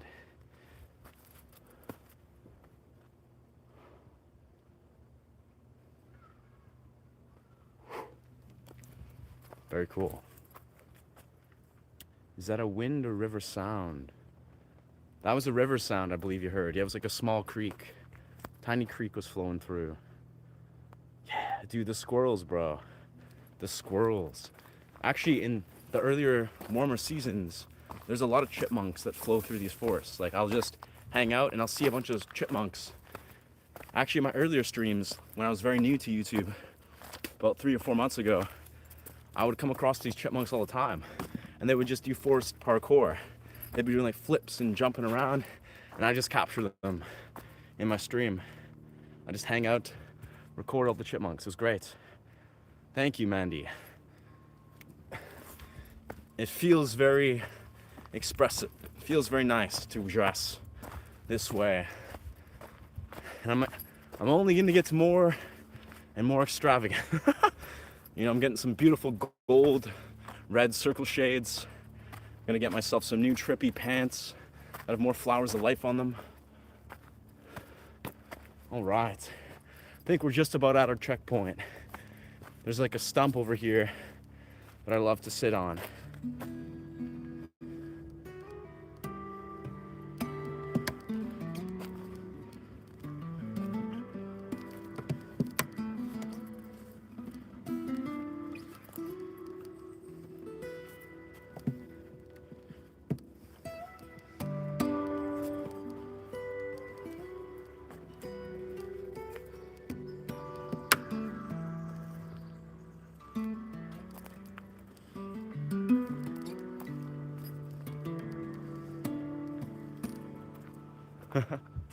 Nice.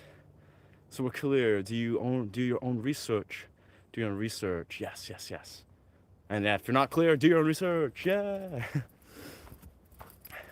I mean, do your own research can be as simple as hopping on Google, or there's a site called examine.com. It's one of the top world's leading health science research sites. Search examine.com. It's very well known in the health science community.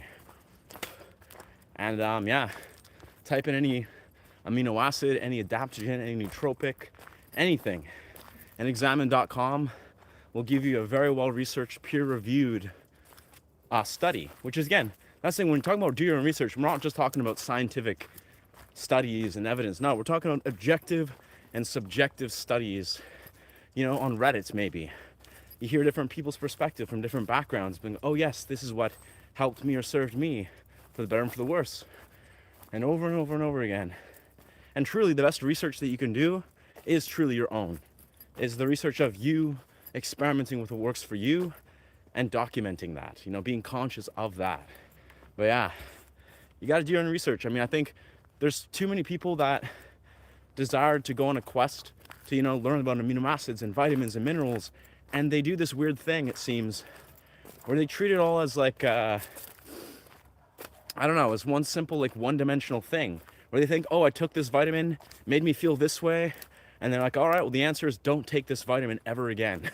It's like, oh, that's not for me. Or it's like, oh, I took a L-tyrosine and I took a dose that was way too high and suddenly I felt XYZ, and so L-tyrosine is therefore bad. It's like, people don't realize health science is a science. It's science. You got to be like a scientist with it. You got to be like, okay, let's study this. Let's understand why, Maybe if I take, these increments with a different vitamin, or I take microdoses of this when I'm pairing this with this, you got to be a scientist about it. And if you're not that, then, you'll never learn. I could not say any most science follows a perennial philosophy for the Deja Rava worship of kings. I could say that most science follows a personal, perennial, okay, philosophy called the Deja Rava worship of kings. Interesting. Yeah, I don't know. That's a lot of context that I would love for you to expand off of, brother. I think I have based on the context of our entire conversation, I can assume the context of what you're saying, but I think you may need to expand what you mean by that. So you could say most science follows a perennial philosophy. So you're saying it's a perennial philosophy, Deja Vu, worship of kings. I'm under the impression you're either saying that most science is yes, like it's almost like it follows almost like a conventional model that doesn't necessarily look at the larger picture of how we as individuals need it to be integrated as individuals. It's almost like science is an ever-changing model, ever-evolving, ever-adapting. And the scientific method, like maybe I should be clear, is when I say be your own scientist, I'm talking about use the scientific method. Don't say follow science and be like science is law, science is truth. No. It's like use the scientific method in an open-hearted way if you're going to apply it to health science. That is, allow yourself to be experimental. Approach this with a open exploratory way. Yeah. I don't know. It's health science again. There's a lot of amazing information out there. But how this information will apply is more based on your ability to integrate it, to calibrate this effectively to your body. So again, all the good information in the world will not really do you very good if you don't know how to successfully discern. And again, this all comes down to a lot of things I talk on this channel. You got to learn to make good decisions and intelligent choices. You have to learn to make a choice. Like, is this serving me in this moment? Yes or no? Is this, how is this affecting me? And if you can make good decisions from what you learn based on health science or whatever things you're learning about these things, then it can serve you beautifully. Knowledge is free. I think he's in agreement. No, I think the homie Michael is definitely in agreement. I think he was using like a terminology that was kind of like an ancient credo. It wasn't him saying, Yuji will stand one leg and Taoist will spin in place till falling to self-initiate. Yogis will stand on one leg and Taoists will spin in one place till falling. Interesting. I've heard of that actually. I have heard of that, especially the yogis standing on one leg. And it's even like, isn't it Shaolin monks? What is it? Shaolin monks, they'll stand on one leg, but on like on a log. Like Shaolin monks will stand on, I think it was like, they'll stand on a log. What is it? I forget the exact thing. This was something Shihang Yi spoke of. It's basically like there's like interesting initiations that young Shaolin monks do to develop their discipline to an extreme amount. And a lot of them are physical feats. So yeah, it makes sense. That is a great mental image. I must agree. Love the outfit, especially the hat. Thank you, Spitfire. Appreciate that, dog. Who says you look like you're galloping? I think, homie, someone mentioned it in the stream yesterday, and I was just like confused. I was like, cool. That's quite the, it's quite the perspective. Thank you for clarifying the walk, and nice. Thank you, brother. I felt that was a beautiful thing to talk about, because I remember talking about this a lot when I was learning martial arts, where it's like, if you're like in a heavy bag, you're in front of a heavy bag, or you're sparring. When you're trying to spar in martial arts, it's more like you're dancing. It's like you're displacing weight. It's exactly like you're dancing. You're not walking where you're just going like one step forward, full body, full spinal alignment. No, it's like you're putting like little bits of pressure on the tip of your toes. Heel, toe. 1 point, it's like you're putting your weight displacement on your heels and your toes. Exactly like if you're dancing, exactly like if you're doing Tai Chi or Qigong, or Tai Chi particularly. So yeah, it's beautiful to think about. It's like introduce awareness to your feet and your weight displacement. It's actually a very deep parallel. I was thinking it was Osho. Yeah, Osho. I heard you say that you can connect without meditating.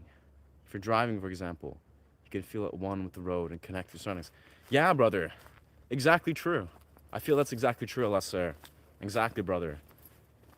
The key to meditating, I think Osho spoke of this. I know Thich Han Nhat, you know, the Chinese monk that was like a speaker, very well known. He passed away like a number of years ago.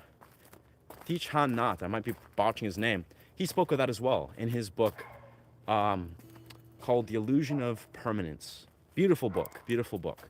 But yeah, it's exactly that. Is the key of meditation is to learn to be meditative in everything we do. So yeah, whether you're driving, whether you're walking down the street, whether you're speaking, whether you're eating, everything. Yeah, this is exactly what Thich Han Nhat said. Everything is a meditation. When you see it so, being in meditation is the most effective way to integrate this, to learn this, because most of us, obviously, we do not live in a pure state of meditative bliss. We just do not. But everything can be meditative, everything. And I found that was very beautiful, because it's right. Hello, chat. Beautiful. Welcome, welcome, Amy. Thank you. Thumbs up, friends. Thumbs up, hand symbols, gang signs. Don't do gang signs, but if you ever lost in there, while you're mushrooms? Actually, no.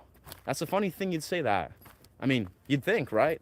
No, actually, strangely enough, when I'm on mushrooms, strangely enough, I always have a very strong intuitive compass of where I'm going. It's weird. I'll be honest. I've gotten like deep in these forests where I have no idea where I am. Like I'll be new to this forest and I'll do a bunch of mushrooms. You know, lived here maybe for like 3 or 4 years, and I'll just go in random directions.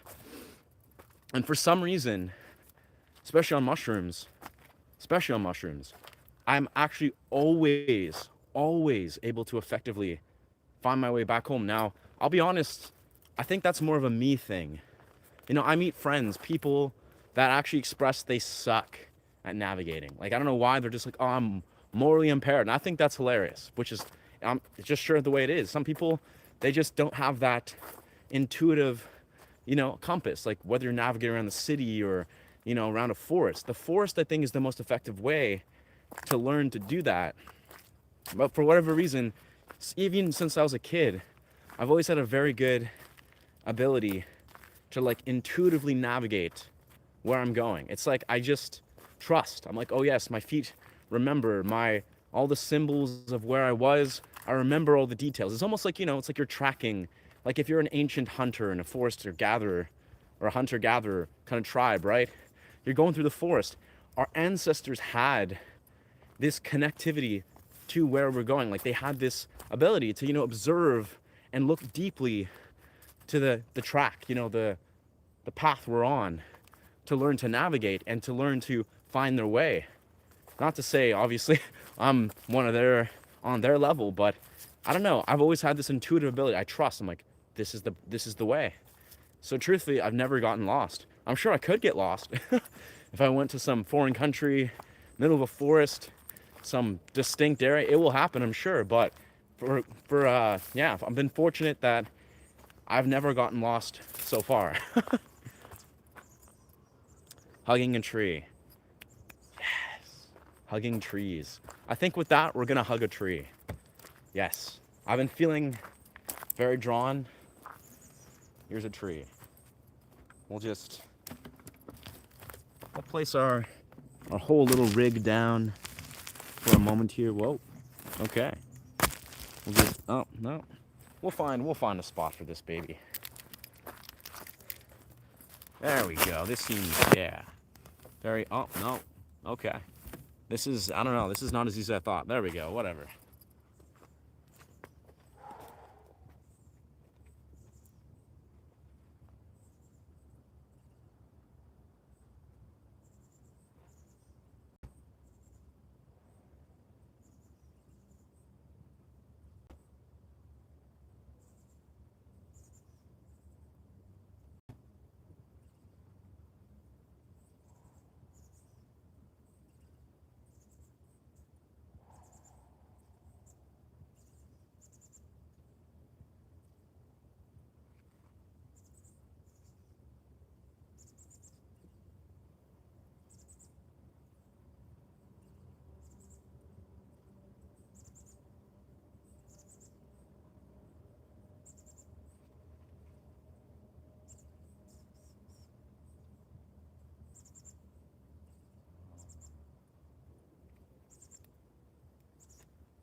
Powerful stuff. Wow. Very powerful. Classic. No, that's powerful though. Truthfully, it's been a while since I've just chosen to just hug a tree. Usually on mushrooms. Honestly, always on mushrooms. That's when I find myself. Just hug a tree.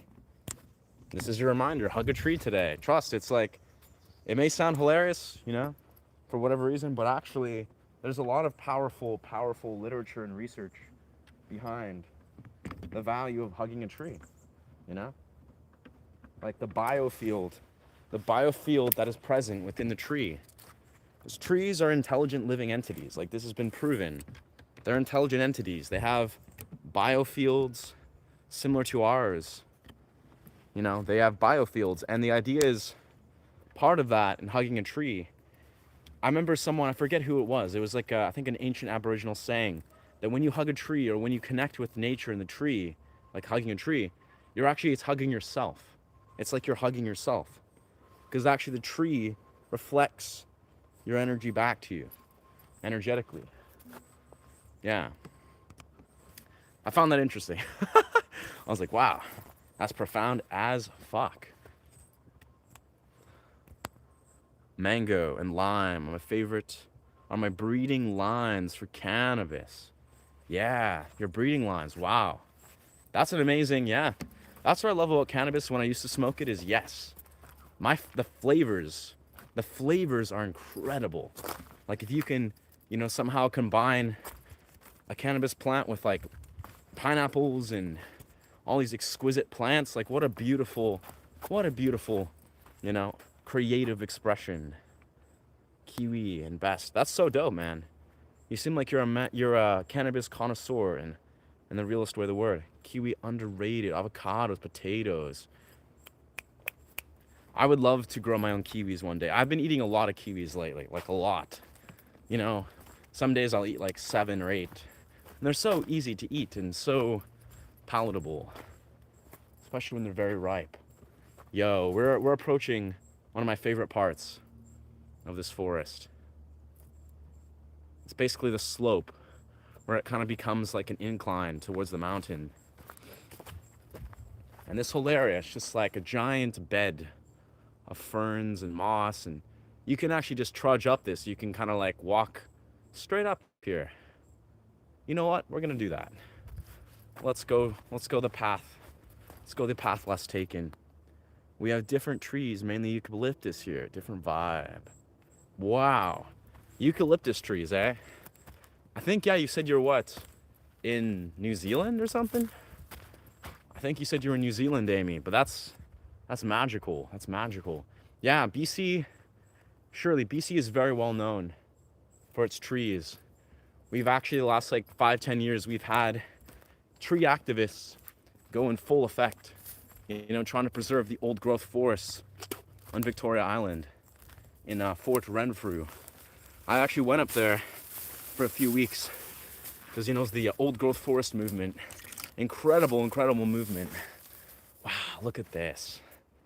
This is worth it just in itself. Just in itself. Just a collage of greenery.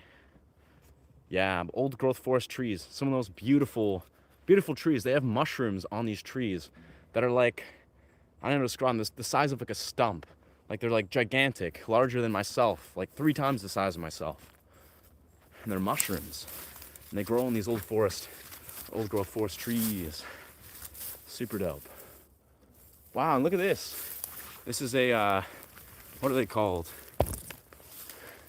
Like in Christmas, they have these spiky trees with the little berries. Whatever they're called.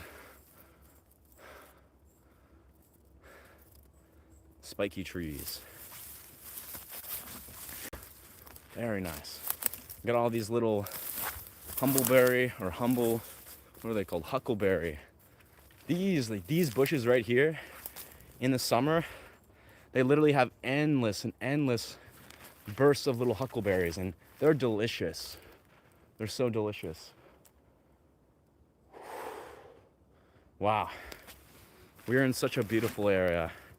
I forgot just how awesome these these little off-roads are. Yeah. Please share. Yo. I'm in White Mountains looking similar. Thinner trees. That's awesome, bro. I love seeing forest. Yeah, I agree. Honestly, it would astonish me and will astonish me endlessly to explore the nature in other countries and lands. But BC is very special. Like, look at this tree. What a legend. Don't want to fall, but let's go over here. Wow. Yeah, this is a tree. Just a mighty, mighty tree. This is a tree. Wow. I think we're just gonna take some time to appreciate this tree. It's magical, magical tree. Wow. Perfect day. No wonder I felt so intuitively pulled to be like, you know, I'm not gonna get inside in the studio today. Not right now. Later perhaps, but it's just such a nice spot. And look at this. It's like a mountain. It's like a little miniature hill. I don't even know how I'm supposed to get up there, but it's surely possible. There's definitely a way. Whoa. Should probably not waste my battery. Magic. Whoa. Log is dead. Dead logs. Wow, this is trippy. If I was on mushrooms, this would be extra magical. But even not on mushrooms, this is really something. Wow. So much greens. So much greens. Let's equip this camera a little bit. There we go. Yeah. Mountains. Nest build a spirally string up your horde's dragon. Wow. Wow. Continue to surprise. Yes, I was there, and that is true. Glad you did the stream at that hour. You found your stream. That's the beauty. I have to say, Cosmic. That's the magic. I spoke of this earlier, where someone was asking. It was what's her name? I know your something. Yeah, your. Yeah, I don't know. She was asking. Oh no. This is a spiky bush. It looks like a raspberry bush. All right, this is the sign. Let's pivot. Let's take a different path up this way. Yeah, I don't want to get spiked. Don't want to get spiked. But yeah, no, it's I remember just thinking, she was like, how do you think about Mondays now that you're a YouTuber? And I remember just being like, yeah, it's truthfully, everything's magical, where every moment has magic. It's like every moment I could hop on a YouTube live stream. It could be 6 in the morning, it could be 12 o'clock at night or 1 in the morning, and you never know where in the world. Oh, I'm getting stuck. We're just about over this hump. There's little tiny prickle bushes. All right, this may require a little bit of intelligent planning and very mindful stepping. There's not very much. There's just little thin layers of spikes. Very thin, very small. But they exist. I have to just, no, this will do, whatever. This is cool. That's the trick. If I was not doing this with a guitar and pan flute in one hand, this would be very easy to traverse. But there we go. Now we're in the open area. Magical. But yeah, no, it's every hour is magical. And I think that's the beauty of like YouTube Streamland, you know? And it's like, you never know, even if I'm sleep deprived, even if I'm just chilling, you know, taking it easy, playing some gentle guitar stuff, there's others in the world that maybe just want to chime in.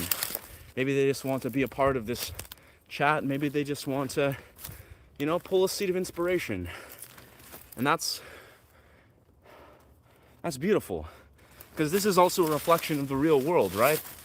This is You have this ability to make choices. Wow, that's like a true mountainside. You have that ability to make choices, to simply show up in your life, right? You know, in the real world more so. You know, if you're just like feeling stuck or stagnant, woo, damn, this is we good. But the idea is that, yeah, if you're finding yourself stagnant in your life, you do realize that you can show up, you can step into the real world, you can step into a portal. A YouTube live stream can be a portal, but so can a dance floor. Oh, damn, we're almost, yeah. So is a beach. So is a gym. So is an open mic. These are all portals. These are all portals. And yeah, YouTube live stream can also be a portal, especially if it's intentionally set. But we all have the ability to access portals. And I think a lot of us, when you find ourselves stagnant, maybe stuck or feeling even paralyzed, we just forget how much ability we have to make shifts in our life. Nice. We're almost back on the path. Whew. It's very nice. Yeah, it's nice to see this side of the streams. Nice. Yeah, this is actually where it all began, truthfully. This is kind of how the streams all were. I wasn't always, like, I love having streams where I'm, you know, just present in my room, recording music, doing awesome stuff. But truthfully, this all started really, let's take a seat here, with just exploring the forests, you know, capturing the environment around me, playing guitar for myself. You know, maybe a few people would be here. You know, my early streams, it was just me in the forest playing guitar. You know, creating little adventures, exercising how to be a YouTuber. And I'm still doing that. I'm still figuring it out. But yeah, got a dip. If you want seeds, thank you, Bamo. If I need seeds, I'll let you know. Yeah, I don't think I need seeds anytime soon, but yeah, that's a very beautiful offer. Beautiful view. Let's bring a thermos of hot coffee. Dog, yes. That's the thing, is this forest is very untouched. Not many people, not many animals. I could actually set up a fire and tent and do day camping here if I wanted. Like in certain areas, I could find a little spot. There's actually fire pits that people make. I could set up a fire in the nighttime, set up a tent or a hammock and drink a bunch of tea and just hang out in the forest. I've yet to do that, but I may do that in the future and make a YouTube video about it or something. I'm too far, bro. El Salvador. Yeah. Well, maybe this is your maybe this is your invitation, LSR. Maybe this is your invitation, brother. You know, find a way to manifest a beautiful, I don't know, travel related dimension. You know, wherever it is, however it is, find a way to create a nomadic business that allows you to travel and go to places. You know, go to forests, find your forest, be in the forest. I don't know. It's I know it sounds a little far-fetched for most, but it's a reality, you know? Fasting is the most interesting thing for me in my research of the body. If I had cancer, I would starve the fuck out of it. Yeah. It is interesting. It is interesting, genius. It is interesting, brother. I don't fast very often, but weirdly enough, on these streams a lot, I'll wake up in the morning and some days I'll just drink some cacao. So I'm not technically fasting entirely. I'll drink some cacao and not eat for like 5-6 hours. You know, I'll just play guitar. Because what I've been doing this for years actually, is I will fast while playing guitar, writing music. I just do almost like creative fasting where I don't eat because I'm focusing on creating music and playing guitar. And it's like the brain chemicals that I awaken from playing guitar, it just like immediately I get in a flow state where I don't desire to eat. You know, and eventually of course I eat in like 5, 6, 7 hours, but I find, yeah, fasting is a very powerful tool that I personally I haven't utilized very actively, but I'm very intrigued. And I think we all can benefit a lot. Oh, there's a human. Nice. So we're just about crossing the path. Very nice.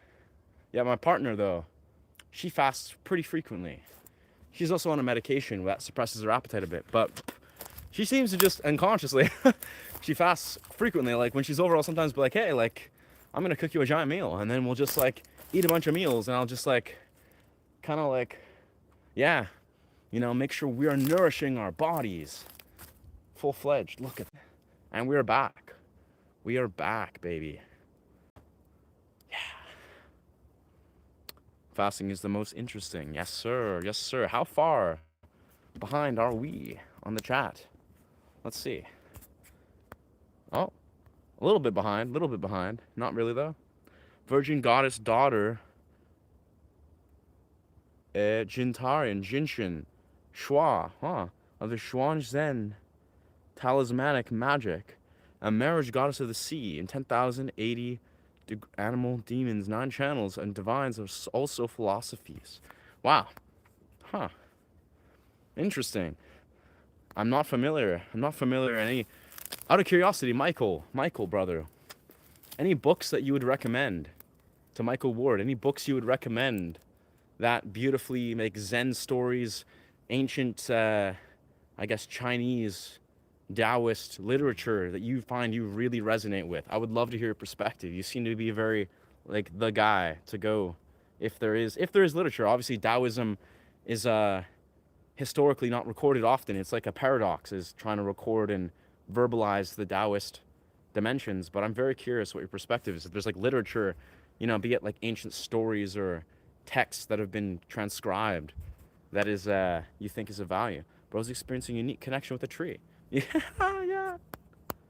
Oh yeah. All these trees, brother. Some of these trees, though, they're very wise. This best diet is vegetarian, pure xiao, did it free on fruit flies. Keep it simple, because I'm stupid. Huh. Yeah. I like vegetarianism. Honestly, I like eggs. I really do. They have a lot of great nutrients and fats and BCAAs, but I love vegetarian diet. It works very well. It's strange. And I've been doing it for 11 years, and this kind of returns to the talk I was having earlier about honoring your body and relating to health science and studying health science. But in the simplest right, most people can, in fact, make a vegetarian diet work very well. Sure, there's exceptions. There is exceptions. People that genetically can absorb iron effectively probably would benefit from eating a bit of, you know, red meats for their iron. And I don't know, it's like you got to listen and honor your body. But most people, when you have an intelligent awareness of your body, you study your diet, you study the brain and the body as a whole, you can actually thrive on a vegetarian diet. Beyond just thriving, it's like you become acutely, I would say, more consistent with your ability to access certain realms of energy. It's very beautiful. I'm not an expert, but again, I've been a vegetarian for 11 years, and I'm also an athlete, and a musician, and XYZ, whatever, creator, this, that. I succeed in many metrics, and I'm a vegetarian. So, it's possible, friends. All right, we're on the path. Here we are. We are here. This is where we are, yeah. I should have brought a phone charger. I mean, this phone lasts very well because Google Pixel phones rock. But yeah, I guess having a phone charger would probably be great for this kind of adventure.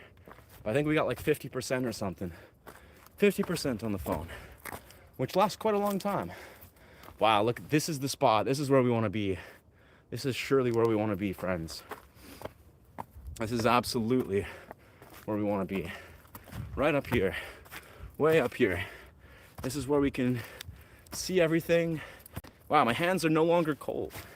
My hands were kind of cold to a point where playing guitar was a little awkward. But all this running through the forests and trudging through these uncharted territories has helped with everything. Yeah, this is where we want to be. This magical kind of cliffside, mossy land. Very nice. Very nice. Magic. Magic. I imagine the future, exactly, I don't know how to perfectly bridge these gaps. Maybe just get a really good GoPro and DSLR that's miniature. Wow. But I would love to do vlogs, you know? Like vlogs. Just capture everything I'm doing, be an adventure, and make it very artful and visually stunning. That's something I'm very attracted to. And eventually I'm sure I'll be doing that everywhere. You know, traveling to different countries and different places, and just getting good at just fluently capturing everything as I'm wandering. This is a good spot. This is a very good spot. And this is truthfully why you wanna, this is why it pays off to be an athlete or to be a healthy, you know, to have good cardiovascular health. So you can talk and play guitar and, you know, talk and walk and traverse forests and mountains and still have the cardio to do so. It's just the simple magic. You can wander around forests and it's pretty easy. You know, your cardio is successfully managing. Yeah.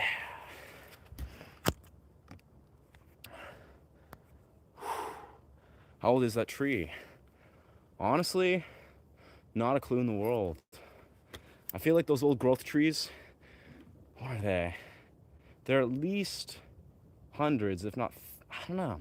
Honestly, I don't know how old growth forests are. But they are there and they're beautiful. Yeah. Covered in the sap. Yeah, no, I think I would choose not to get all sapped up. Australia, of course you are, Amy. Of course you are. You are on the list of the multitude of beautiful friends and human beings I know of from Australia. Yeah, I'll be honest, Australia is probably like the top 3 or 4 countries that I'm gonna go to. Like once I get full-time YouTube funds, I'm like, all right, we are going traveling. I think it's like Japan, Australia, Thailand. Those are like in no particular order. Who knows where? And then of course we got many different. Costa Rica in there. That's probably in the top 4 or 5. Somewhere else, I don't know. Paris. Those are all on the list, but Australia it's up there. That's very magical. Lucky you, Amy. The forest is very cool. Yeah, it feels good. Like the oxygen is there. Like my body feels very oxygenated. I think I'm gonna do a bit of meditation here, maybe some breath work, to just really absorb these trees, because we are just in the midst of these beautiful trees right here, and it is just pure magic.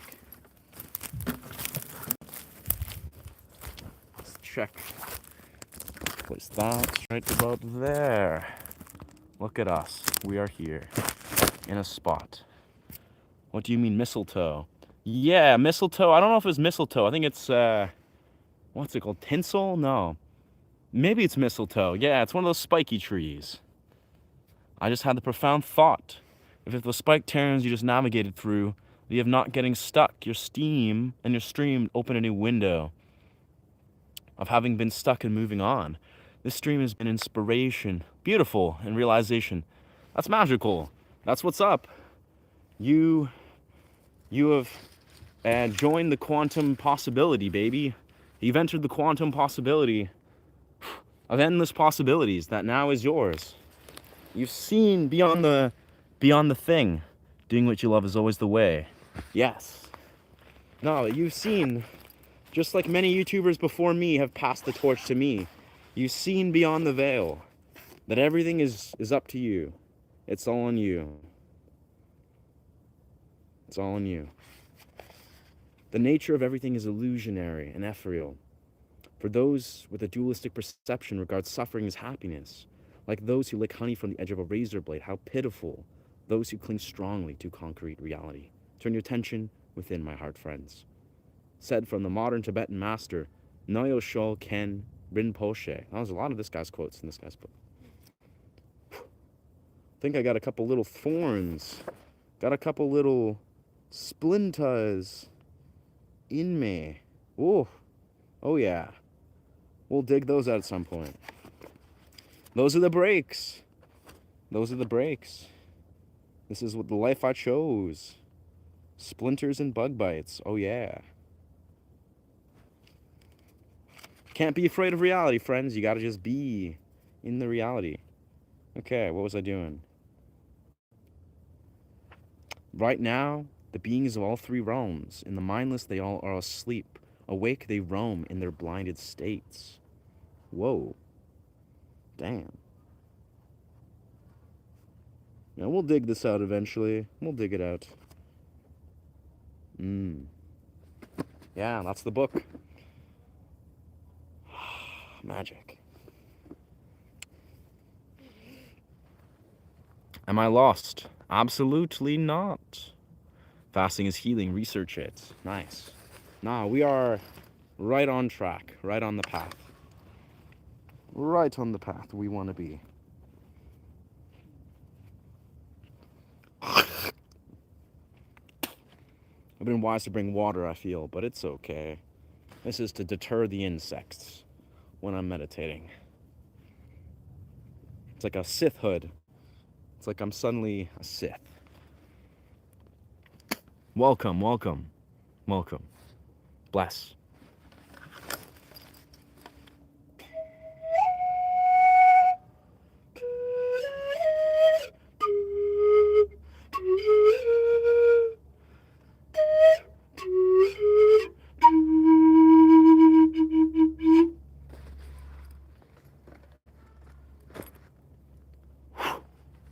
Miracle folk tales of Buddhists. Ah, and I get my stuff from bursting into the specific college libraries, some of which lifestyle brings can be dangerous if not utilized and well known. Ah, I see. Yeah, Buddhist texts, man. I've been a massive fan of David Brazier. David Brazier. He's an author I came across. He's a Buddhist monk who's a practicing psychotherapist that practices something called Zen psychotherapy, he calls it. And his book is called Zen Therapy. Yeah. Zen Therapy, Transcending the Sorrows of the Human Mind. That book, life-changing book. I came across that book like 10 years ago. I should probably recommend that book more because I just remembered. I read that book many years ago. That was my introduction to Zen Buddhism many years ago, and I fell in love with it. I was like, this makes so much sense. In that beautiful forest, there must be trees that were born the very year we were born. Absolutely, brother. And alongside of us. Yeah, that's true. Bro, these trees are very ancient, intelligent beings. They really are. This is absolutely true. Right, hate, be banned. It's that simple. Yeah. True. Yeah. Thank you for contributing, Alasser. Beauty. Banned books include 93 chapters. Portuguese black magic schools that are the hand of Saint Moses. Interesting. Oi. Welcome, dog. What's poppin'? Is he streaming elsewhere? Yes, sir. He's just streaming YouTube. Yes. Australia has been one place I've been going. Oh, how behind am I? No, okay, I'm not behind. Beauty. Let's see. Australia has been one place I wanted to go since I was a child, but I suspect it would migrate and not come back. My daughter's been begging to move when she's 10. Australia, honestly, the more I've I don't know, just organically understood the Australian culture, I'm very attracted to Australia. I'm attracted to Australians, just the nature of like, they're just cool and charming. And especially, I've met this one chick. She's a YouTuber. I met her like 5 years ago or something. Maybe a little less than that, like 3 years ago. And she's just a really interesting individual. And we've just chatted, connected. She wants to do a collaboration where we'll basically just do some sort of beautiful talk. And she's very eloquent. She has a very philosophical mind and perspective. But yeah, we're very enchanted with each other. And she's Australian, quintessentially. So it doesn't surprise me that Amy is also a kindred Australian soul. Is he talking about demons? What? Yeah, Georgium. I've expressed this once or twice, brother. I don't know, brother. You seem to be an example of an embodiment of, I don't know. You've just said some outlandish stuff that has kind of had me question how rooted you are, friend. But no, nobody is talking to demons. We're not, yeah, we're not closed-minded. And I'm sure if people were, then we wouldn't regard them as an issue.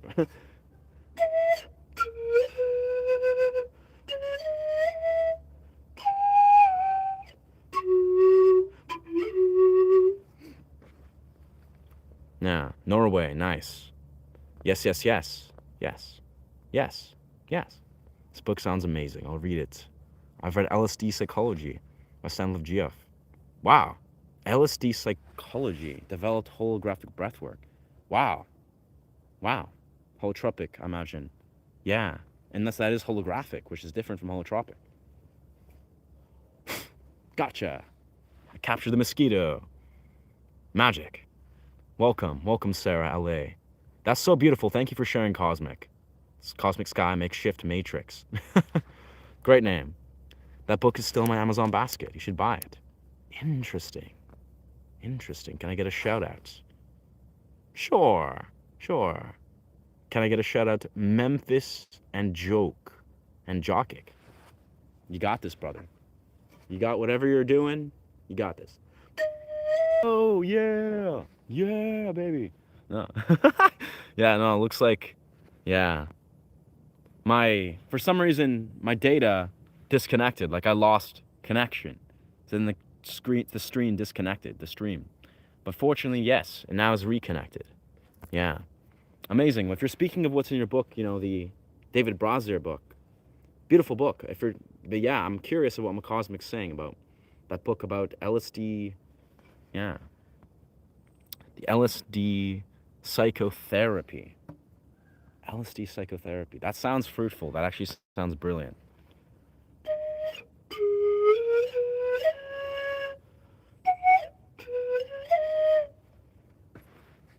You're cosplaying outside, are you? Wild. Well, there you go. Do you know how to read music? I once was learning how to read music. But then I just decided to just focus tablature. So I know how to read tablature. I never took it upon myself to read music. I think it'd be pretty easy to figure out, but it kind of seems a little bit pointless at this point. But maybe one day.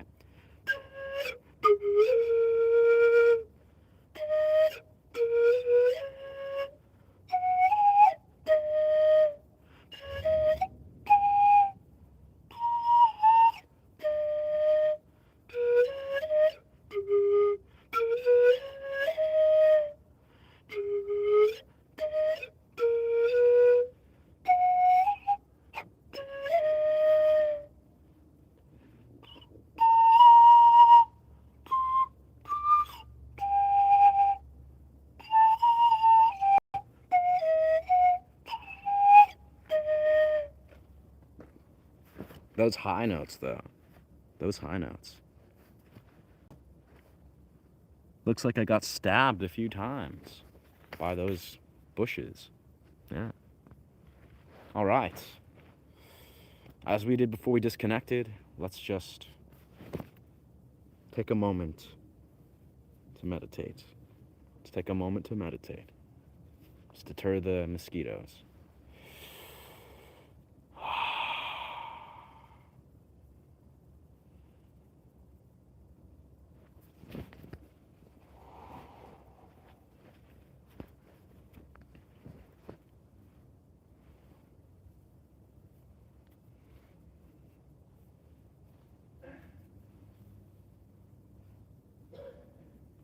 Huh? People making noises. Noises.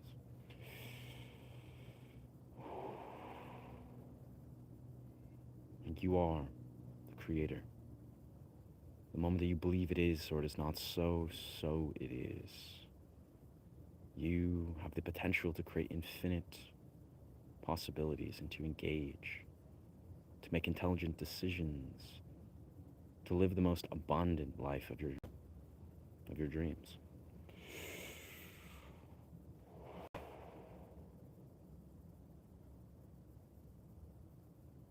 Honoring your somatic body, honoring your path.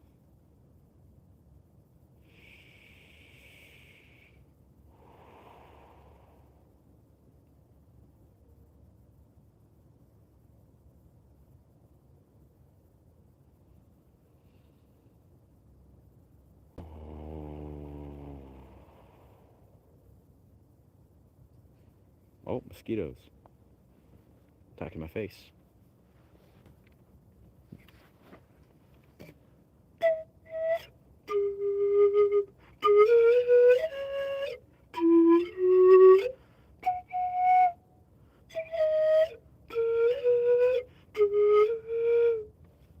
Wicked, wicked, wicked. Very nice. Wow. All right, let's see how much phone life we have here. Interesting. Looks like we got 40%. Very nice. All right. I'm feeling called. Probably return back. Make the return home. Make sure we can charge our phone, nourish, continue to work on some song writing stuff. Yes, sir. Yes, sir. As Jacob Jones would say.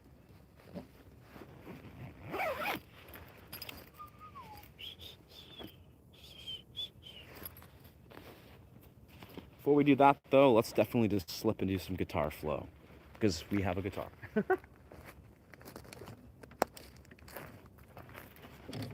I feel very grounded, though, much warmer for being here.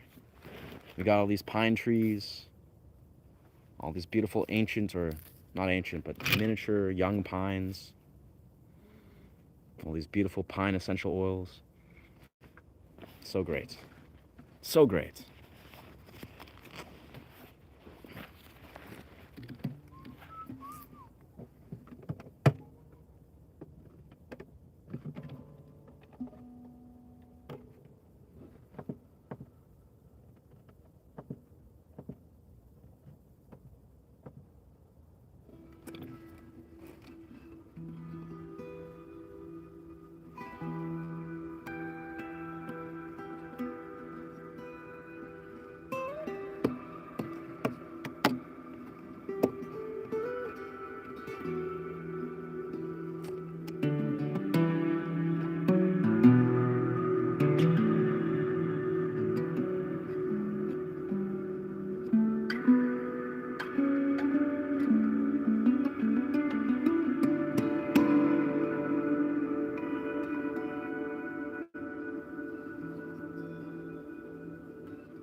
Not a natural stance.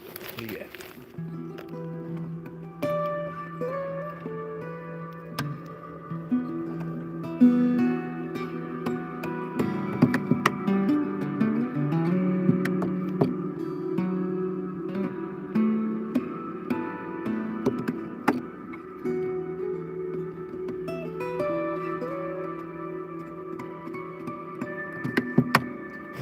Wow, there's so much dust inside of my guitar. Never noticed that.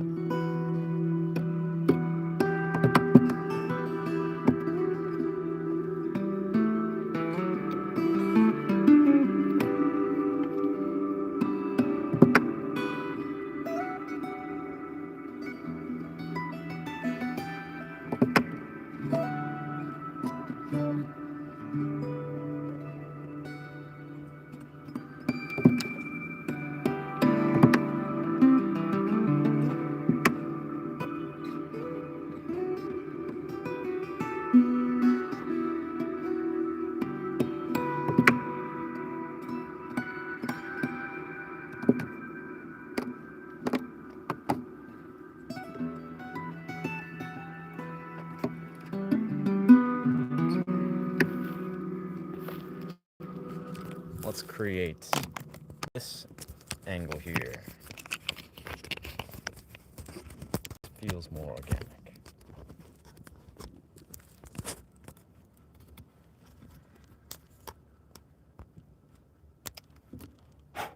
Welcome to this live stream.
help ourselves start rolling. Let's get on the move. Actually, let's do this first.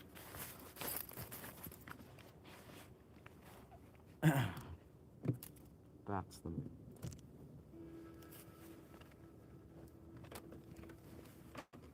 Shout out locking straps. Locking straps are the way. Just so much better than your ordinary guitar straps.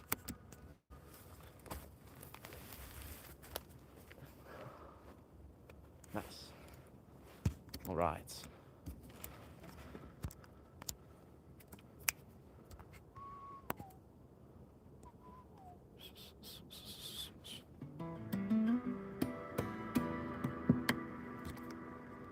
I'm tripped out. I'm assuming chat just stopped. Not that I locked chat or something, but no. This chat is just chilling. That seems very unorthodox, though. That seems suspicious. I somehow muted the chat.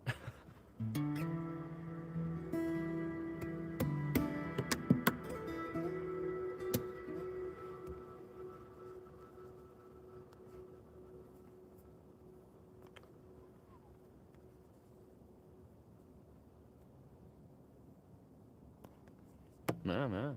Automatic translation on.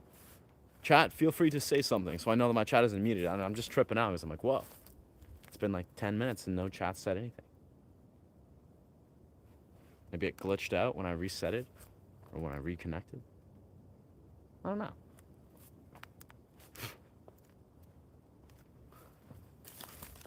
Interesting.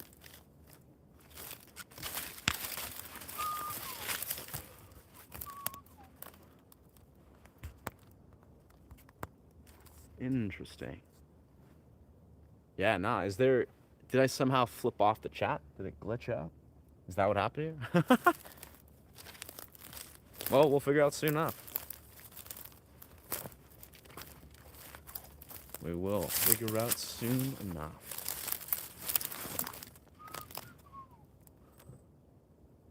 Wow. This weather just rocks. This is a cold, hard fact.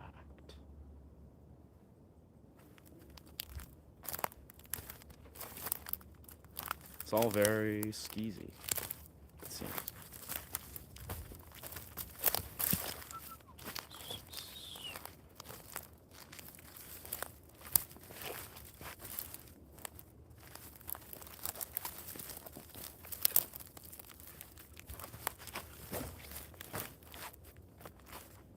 Yes.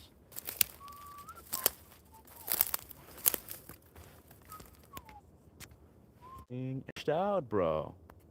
Yeah, my chat was glitched out where it was stuck. I was like sitting there, I was like, this doesn't make sense. Chat hasn't spoken in like 10 minutes. Like, this doesn't make sense at all. I was assuming everyone's just kind of vibing while I'm playing guitar, very quiet. But it appears that chat glitched out for me like 10 minutes ago. Damn, yep, I'm way... Okay, 24-hour that. Time to cool off Marcel. Interesting. Wow. What did Marcel say out of curiosity? Marcel's usually one... Usually Marcel, he's pretty chill. I mean, he sometimes once or twice has said some sort of outlandish stuff. I don't know if he's like going through a rebellious stage or just going through some shit, but yeah, I'm curious. Yeah, I'm way behind on chat though. It glitched out where I literally couldn't see any chats for like 10 minutes. Let's see. Probably the disconnect. So last thing I saw, LSD head from Finland. Nice. This is definitely the most interesting yet simple live I've ever watched. Watching from Canada. Legendary. That's legendary, Matt.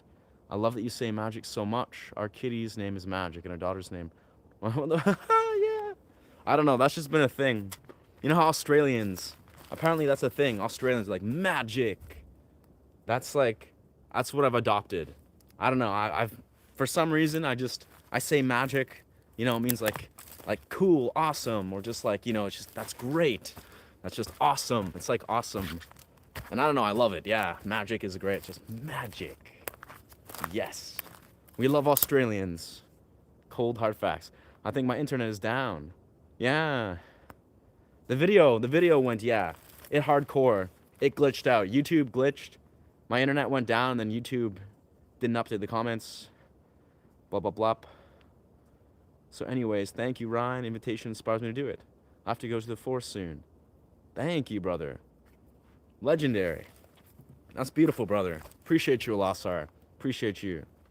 As Alasar did, for those of you that are interested, feel free to join the Discord. You probably saw the post.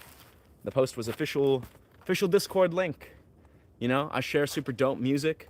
That's not my own. I mean, maybe I'll definitely share my own, but of course, that's on my YouTube. But yeah, lots of trippy music and philosophies and podcasts and just dialoguing on the Discord.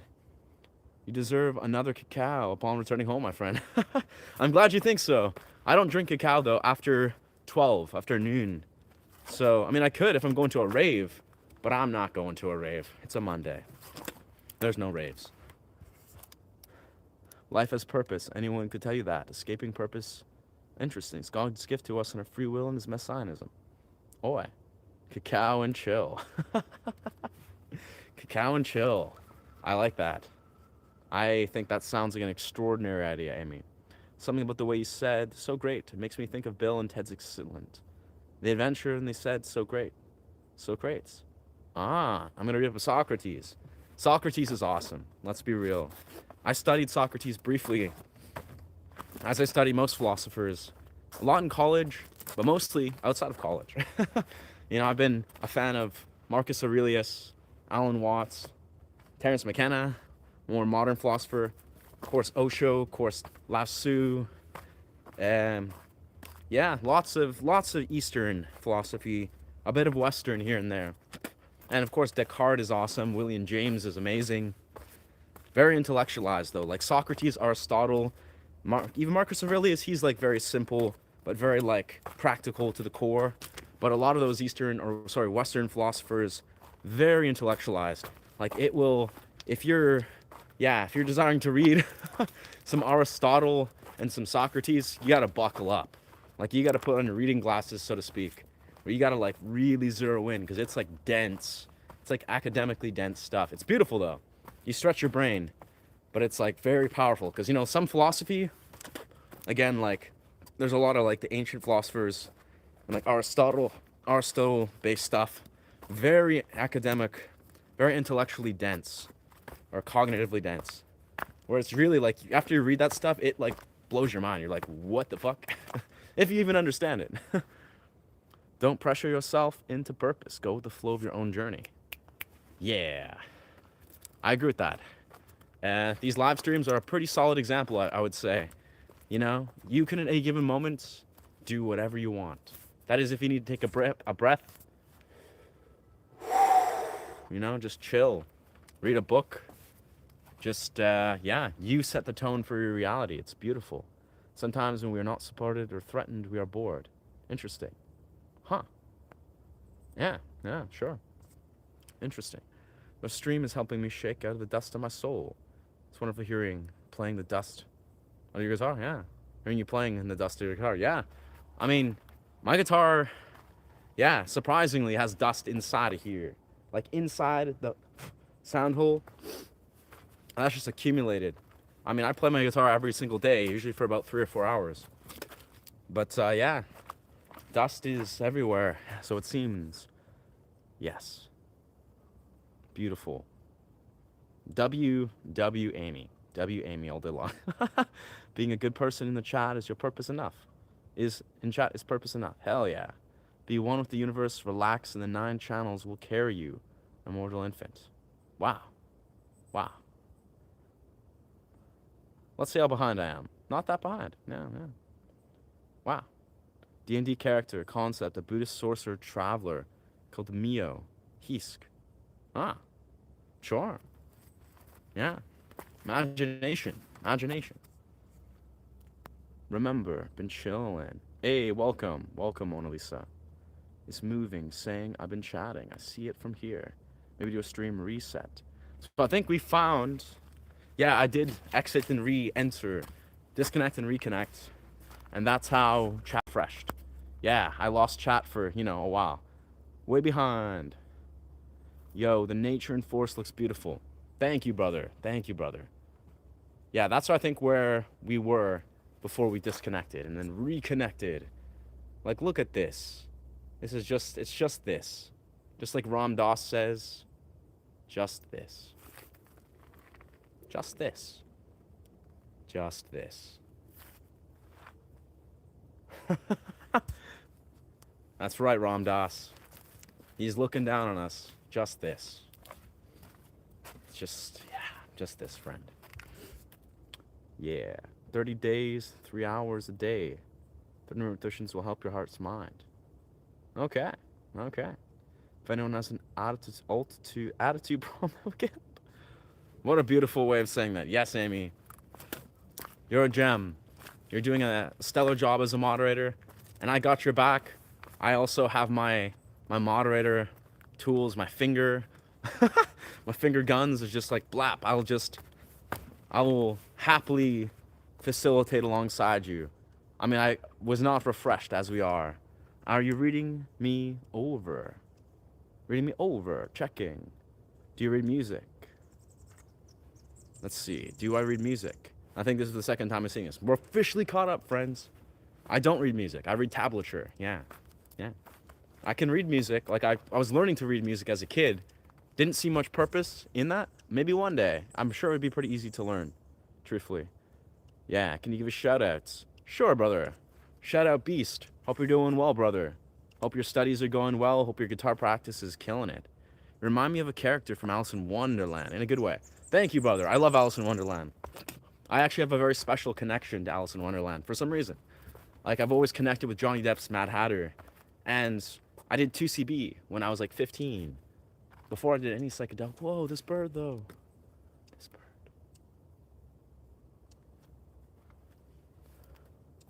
What a beautiful bird. It's just floating.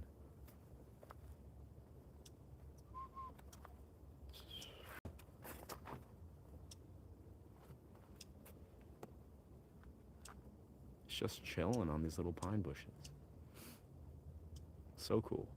That's what's so great. These pine trees, right? See this pine, you can just like, you just take this pine and then you can squeeze it and get pine oil. Oh, this bird is going in. And just like that, you can make pine tea. Yeah, you can make pine tea and you just squeeze pine oil fresh from the pines. Just like that. Yeah, but Alice in Wonderland is a very special movie, I feel. It's just great. Look at that. You can really see the hat. Look at that. Natural sunlight, just embellishing the hat's natural character. Magic. And you can see the hat is like very similar to a lot of the color palettes that I kind of rock. But yeah, very nice. But now Alice in Wonderland on 2CB. Wow. Wow, all day long. Magical. Magical experience. Magical. Yeah. I mean, I could go in excess. I've always had a very, like, melancholic, almost hauntingly beautiful feeling about the experience of being on 2CB watching Alice in Wonderland. Because I remember there was a distinct moment, in Alice in Wonderland, Johnny Depp's character, he says, I think I've gone mad. And he says that over and over again. Have I gone mad? I think I've gone mad. And when you're on 2CB, I remember sitting there on 2CB, just like visual distortion, auditory distortion, feeling really beautiful. Like you feel like a euphoria. You're just like, wow, everything's so beautiful and magical. It's like La La Land. Everything's like, all wild and distorted, and you're like experiencing, these visual and auditory distortions.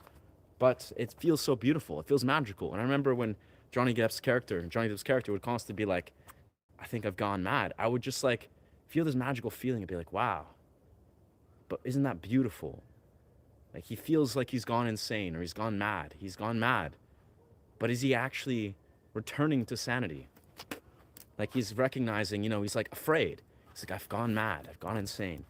And it's like something in that moment I remember thinking, like, there's nothing bad about that. Like, that's a beautiful, for some reason, I remember just thinking I've gone mad, but it wasn't like, it wasn't a psychedelic experience, in a 2CB experience of being like, wow, I feel that way too. I've gone mad. I'm in this visual hallucination, this auditory hallucination.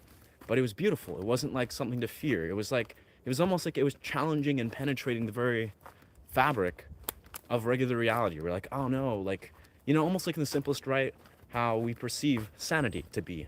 People think, oh, it's what is insane maybe in a modern society is actually maybe returning to a true level of sanity. So when a person's like, I think I've gone mad, it's like, and you're like sitting with that beautiful feeling, wow, what does that really mean? Like, what does it really mean to return to a level of sanity in a world that's insane? To be insane is a beautiful thing. Or to be sane, yeah. To be insane in a world that's pathologically ill is a thing, is a powerful thing, it seems. And that's what I think when people are striding into like altered states of consciousness, into psychedelia, where you're riding that line of like challenging the models of how the psyche is, and you're expanding it in a beautiful way. You're experiencing creativity and exploring the waters of altered states. You kind of return to that truth. It's like, wow, is it really what we define as insane or madness? If this world is insane itself, like it's ill, it's pathologically ill, and we ourselves are now challenging the models of what it means to be that. What a beautiful, warm, blissful experience to return to true sanity, if that makes sense. Ram Dass, just this. Justice. I don't know. I'm not sure if Ram Dass was referring to anything else, but truthfully, like, that's a nice play on words with justice and just this, but just this, like just this. He was talking about the pause. He was talking about presence. He was talking about just this, just breathing, just sitting with somebody, just presence and stillness. That's what he was talking about. He wasn't talking about anything else. He was talking about something very magical and very simple. Yeah. Yeah. Adorable. Keep reading the comments. I know when people are trolling lightly but intentionally. Yeah? Yeah. Content quality, degree of experimenting, random is getting better every day. Yeah, bro. Let's go. Yeah. Fair enough. Fair enough, Amy. You're right on the money. I think the way I treat it is if a person's, passively introducing almost passive aggression or, irrelevancy. They're like trying to evoke a reaction that's irrelevant to the core values of this channel. I think that's correct. They grant themselves a ban. I'll usually toss them like half an hour to make them think about it, but obviously discernment is intelligent. Discernment, it's good to play out. Like some people, they just need that 24 hours. They need 24 hours to think about their life. They're like, oh damn, I thought I was gonna be present on this live stream, guitar guy in the forest, and then they thought wrong. They're just like, let's say some redundant, irrelevant, whatever. And yeah, maybe they just need a little bit of time. They surely just need a little bit of time to be an observer, to be a listener. They can hang out, they can listen in, and yeah, they can just be a listener, an observer. I love to go there and get lost and never come back.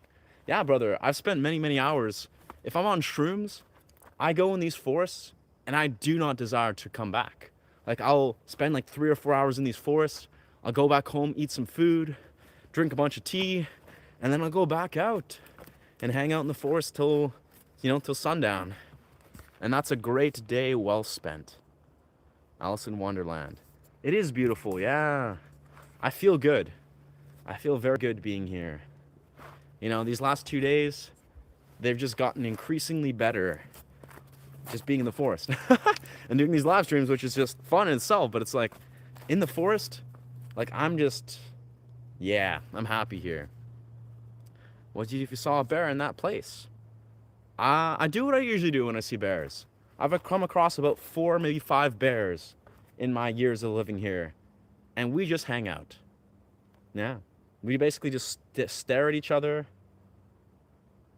Like I'll just stare at them, I'll hang out. And every single time, we basically just hang out. On the odd occasion, once or twice, they'll bluff. Because this is what bears do. Bears aren't very, combative creatures. They're very peaceful, at least the ones around here. They'll bluff, which bluffing means they're going to walk up to you. They're like, oh, All right, they're standing their ground. They're doing what bears do. They'll bluff. So they'll walk up to you. And yeah, if you take it as like a confrontation, like you're like, oh no, let's engage with that. Or, usually you stand there. Like I just stand there and I'll watch them. Sometimes, if you're like, okay, he's not bluffing or he's like feeling hungry or aggravated or who knows what's going on, maybe it's a mother bear, you can walk the other direction. It's like, okay, just kindly, very, very, yeah, very just respectfully go in different direction or whatever. But yeah, I find bears, I often more than not, I literally, if I see them, I just hang out. Sometimes I'll just like walk where I was going and I'll just like talk to them. I'll be like, hello, friend. It's good to see you, bear. Like I'll talk to them like a dog. Like I'll be like, it's really good to see you, friend. I'm happy you're here. I'm so happy you're here. It's weird. I don't know.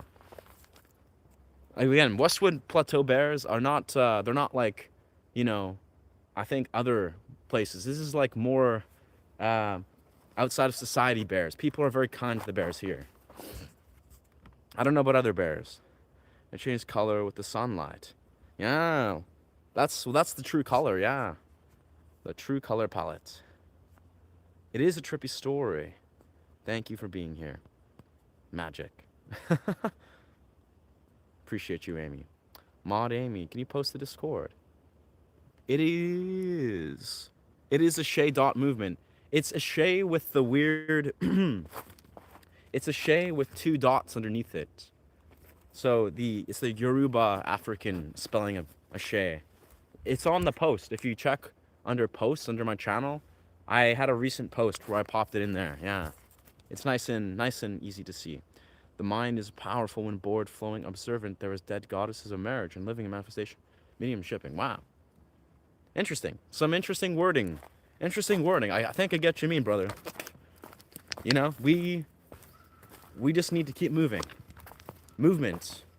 Fluidity. Being in a state of flow, movement, moving forward. And every right of what that is surely is the way.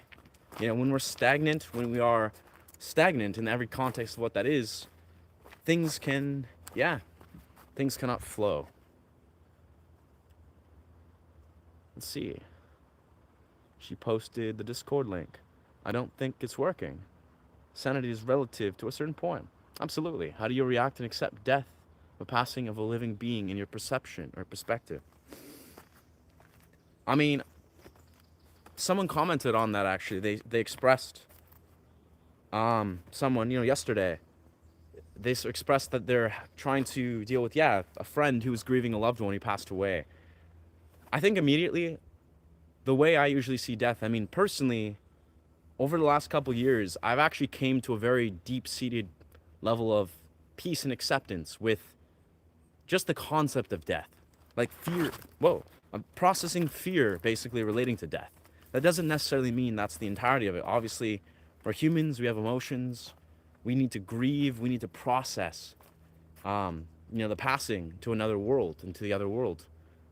But for me, I find intuitively, this is how I've dealt with friends passing away, family members, not many family members, but mainly friends that have passed away way before their time. And it usually has a lot to do with me honoring them, like honoring their presence, grieving by processing the grief, by transmuting their memory and immortalizing it with art. That's how I deal with it. And it works very well, truthfully. Like I write music, basically. Sometimes I do other sort of, creative expressions. I hold space for them, for their presence. I just let it flow through. But honoring grief for me is like the most effective way. I write music. I've written music for the few friends that have passed away, each one. It really impacts me in a very deep way where I desire to honor their experience. And honestly, too, a huge part of it, if a person passes, like a friend, say, or a loved one, like a family member or spouse, I think the most important thing we can do is just like let their memory live on, so to speak, where you just honor their presence. You think about them. Maybe you speak to them in meditation, or you reflect and just think of them. You learn from what their lessons and their wisdom are. You just acknowledge their presence, right? I think that's our presence is powerful. Like our presence and what our energy is directed to So whether a person's in this world or not, I think the more we just, engage within that sort of piece, we give people our energy, our presence.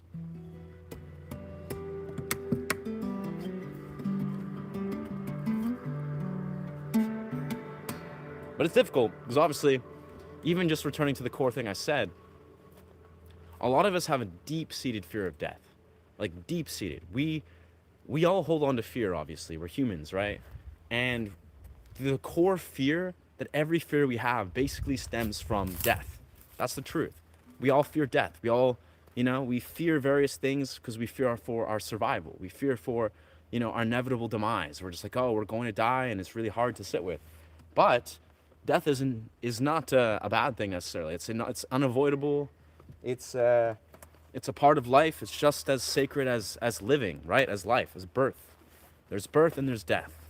And a lot of ancient traditions really deeply believe that death is not something to be saddened by, quintessentially. It's not a thing we should fear. It's not a thing we should feel such deep, penetrating sadness about. We should celebrate it, and we should celebrate the passing. And obviously that's tricky to say sometimes when people, pass in very harrowing ways. But that's the kind of piece of it, is death is supposed to be a celebrated thing. It's a sacred passing on to the next world, as a lot of ancient cultures believe, and I believe in that. It's like the more we honor the sacred ritual or the sacred presence of a person passing from this world, then they pass with that same level of reverence and presence. It's almost like if you were to say die today, right?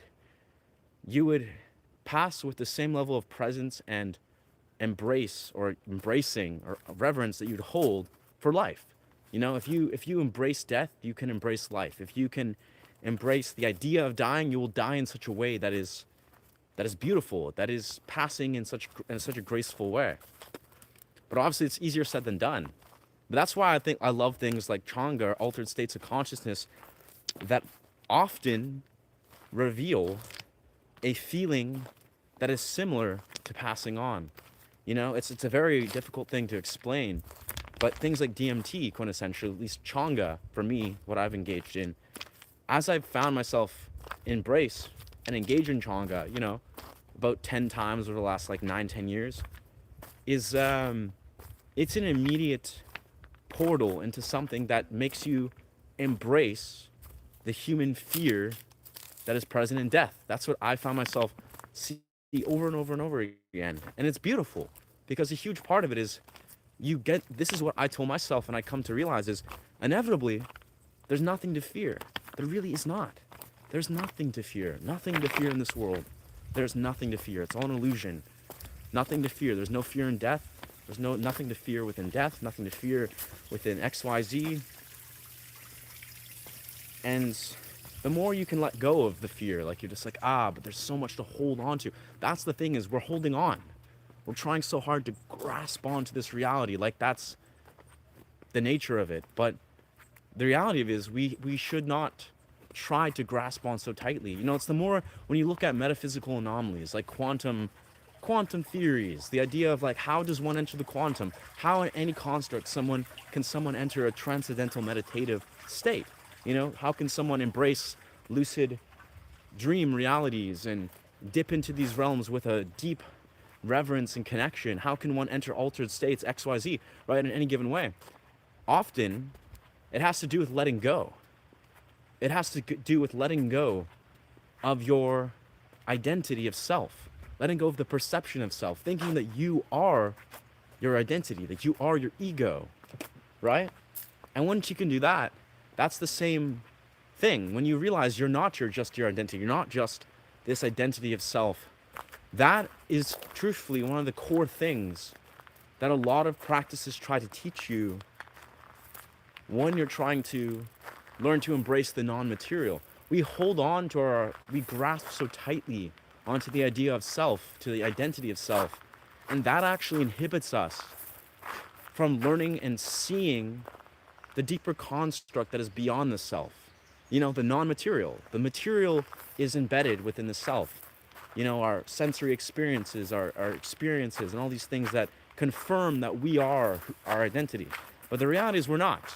in the non-material and the greater construct, which is the larger construct of all things, we are beyond that. We are beyond the material. And to access the non-material, you have to let go of this idea of self. You have to realize you are not this personality. You are not this character, this avatar that you try to believe. And it's a weird thing to process, because obviously our reality is reinforcing that nonstop. But it's just like, again, if you learn about Joe Dispenza's work and you observe and study the quantum, and you understand and study things that are inviting you to see beyond the material world and try to begin to understand the non-material and the quantum and etc. To do so, you have to let go. Like, in the simplest right, it's like if you try to observe in like Joe Dispenza's work of how someone learns to enter the quantum as you are, through meditative states, through trance-like states in meditation and etc., it is literally an entire exercise and a practice of learning to transcend the idea of self. Once you transcend the idea of self, like, oh, I am surely not all these thoughts, I'm surely not this identity that is all these thoughts and beliefs, you see there's something beyond that you can actually access. That is the quantum. That is outside of the material. And once you see that and feel that, everything becomes possible. Have you ever found frogs in the forest? Yes, yeah. Not the forest by my house, but yes. Lots of forests around here have lots of frogs. Pagan Vanic cast. Huh. Yeah, I don't know half of what you're saying, Michael, but I like it. But again, that being said, yeah, there's a lot of it. I don't think you're speaking of open ideologies, but the caveat is we don't like to dip into the waters of Christian or, well, religious ideologies. Not for the sake of, there's nothing wrong with inherently if one desires to learn and practice and etc. But for the sake of this channel's intention, I really desire not to focus on political or religious ideologies. But I think you're a student of the deeper philosophies of it, if I'm not mistaken. Shay did post in the Discord on his channel in this latest post. Yeah. Yes. Oh man, I thought I was going to be in this live stream. Yeah. Oh yeah. Yeah. You'd think. They thought until they realized that they can land a double backflip while keeping the hat on your head. They thought, wow. Huh. I don't know, bro. Never been a fan of double backflips. I'll be honest. Double backflips, triple backflips, quad backflips. Doesn't really do it for me, brother. Doing parkour, like J-step into corkscrews into, I'm a tricker. I practice tricking. Corkscrews into touchdown raises into 760 kicks. Sure, yes. Double backflip? Nah, that's lame. Double backflips, they're not the move. They just look like a backflip, but you do an extra backflip. So you just do this weird little tuck, and you're doing a little spinny thing. Double backflips, they're not the move. But whatever floats your goat. I like putting bread in the jar. Make believe, man. Huh. Nice. Nobody in the stream knows your real name except for me. Nice. I mean, I've told people. Yeah, I've told people. It's Ryan. And actually, if you look on my mission statement, I mean, yeah, I just like to, if there's random strangers, I don't like everyone, like my channel's name is Ryan. But obviously, it's no surprise. My name is Ryan. But I appreciate you, Beast. I appreciate you, brother. You're an OG, definitely. Nah, but on my channel's mission, I have my, under my new mission statement and all the stuff. Well, the same mission statement. I say at the end of it, thank you so much. From the bottom of my heart, Ashay Ryan. It's my name. It's a great name. I've always loved being named Ryan. Amy, the Discord is working. Nice. Yeah, no, the Discord is now officially popping off. This morning I put in some Alan Watts philosophies and, it's the die has been set, Oh, 20% battery. Nice. 20%.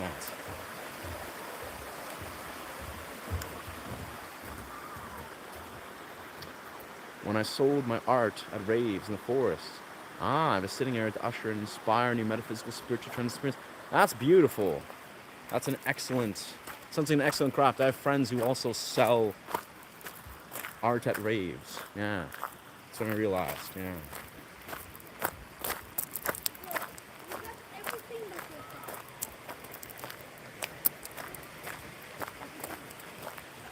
What's good?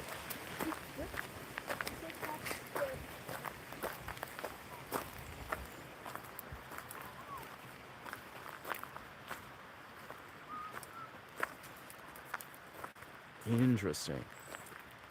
Sweden. Oh no, that flag is the white flag with the red. Interesting. Huh. Italy? No. I don't know.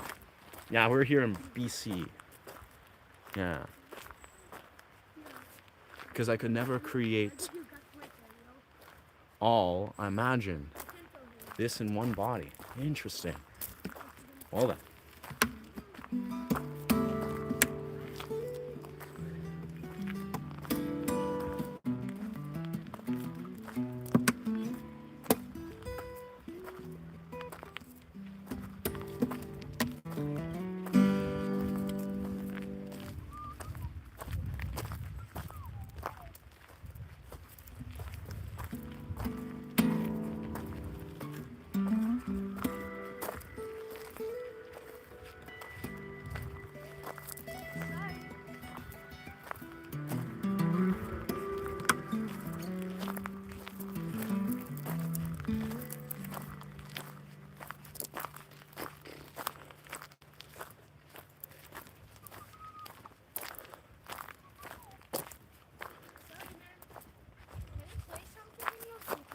Yeah, for sure.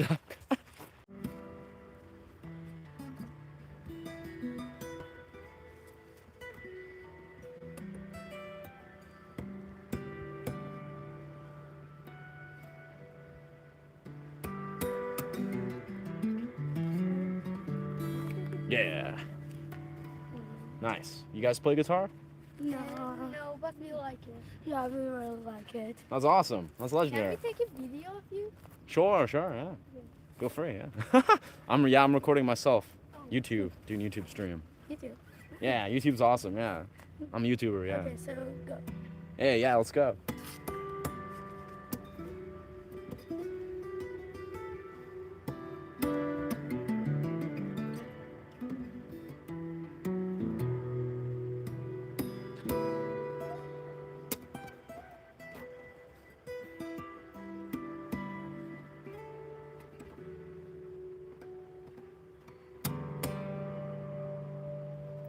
Yeah.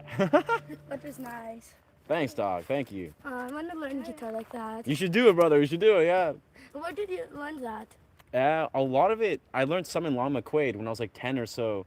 I did guitar lessons for like 2 or 3 years, and then basically from then I just taught myself, yeah.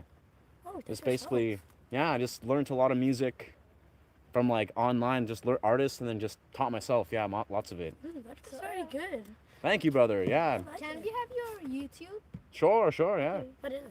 Yeah. It's, let me type it. It's Ashe, like ASE dot movement. It's like an ancient Wait, so- word. Here, can you try typing? Yeah. I'm not sure if, 'cause I know kids' YouTube is different. No, it's like YouTube.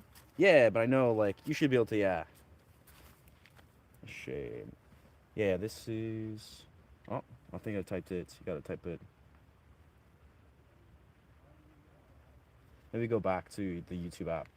I think I just typed it in Google. Wait, is it in YouTube? Thank you, brother. Yeah. Yeah, so it's... Yeah, it's Is it this? I've been just roaming around. Yeah, if you just like click, oh, that might be me. Yeah, that's how it's. This? Yeah, Oh, there I yeah. am. Oh. Yeah, that's me. I'm going live right now. Yeah. I gotta subscribe. That's legendary. Thanks, dog. Yeah.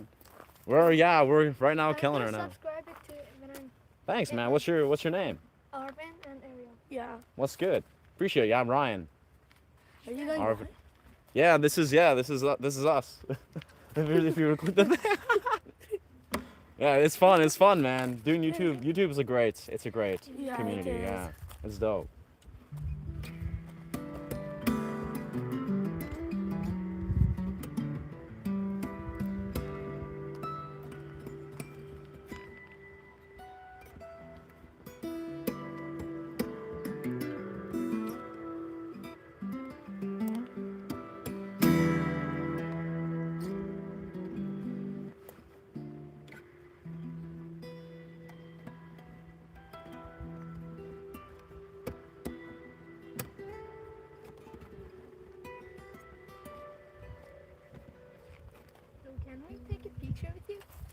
Sure, yeah, sure, dog. Why not? That's hilarious. Yeah, it's beautiful because usually in Westwood there's like no people around here, so it's kind of part of the charm, but always a trip. Who knows? Maybe I'll blow up one day and yeah. This. Yeah, that is, yes. I intend to, but I don't know. We're right now just 1.5K. 1.5? Yeah, it's pretty good. Yeah, it's Yeah. 1,500 people. Yeah. Oh, yeah. Let's do yeah when it's not knocking nobody's face. Nice. Cool. Appreciate you guys. Okay. Thanks. Good luck. Good luck with the guitar stuff. You got this. That's hilarious. Man, I gotta say, young kids are like the best. Like, what's the word? Like, they have such raw appreciation for like content creation. Like, it's almost like they have such a pure perspective. Like those, I ran into some other kids that were like a little older, just roaming around here. Like they live around there, just like also on the YouTube and stuff. And yeah, it's like, it's interesting, you know, to see people in the real world. Like I've met people, of course, like my age, people like this older fellow. It's really surreal to see, you know, how people sort of like treat or engage in, you know, just the raw enthusiasm of like the YouTube realm. Because even just in the simplest way, you know, if those kids, some that they say they want to get into guitar, or if one day they want to be a streamer or something, like a YouTuber, that's like, you know, that's a core moment, I imagine. To just like be, word, that's cool. Like, you know, this is a possibility. Suddenly it's a possibility. They can do whatever they want. Yeah. It's funny though, I remember when I first interacted, like I walked by, they seemed like stunned. Like they're just like, whoa, like confused, like, whoa. And I was just like, damn, this is, I'm like, cool. It's like they just like saw like a bear or a ghost. I'm just like, whoa. Which is great. That's high praise. That's high praise. Great to see new members of the community. Yeah, yeah, we got some young fans, new members. Again, I'm surprised. I thought usually YouTube filters, I don't know, they maybe look like they were like 9 or 10 or something. But yeah. It's great to see you living this, bro. And that was hilarious. No, that's wholesome. You can't make those things up. They were just hyped. And I got a picture with them, so if I blow up one day and I'm famous or something, they'll just be like, yo, I met this dude. That's cool. That's great. Wholesome. It's great to see you living this. Yeah. This kids asked for recording. Yeah, it was hilarious. Well, that's great. Honestly, I like that. It seems kids nowadays, yeah, they have a lot of intrigue and just like random tricks and stuff like they can really appreciate. You know, it's like, oh, you got a phone, you can just like capture strangers doing cool stuff, you know, just doing cool acrobatic tricks or something. And then yeah, and that's like a core memory unlocked. Now that was good though. I think I did it justice. I played a good riff, played a good improv riff, and I think I was like, yep, no, that was a good one. I think that sounded good.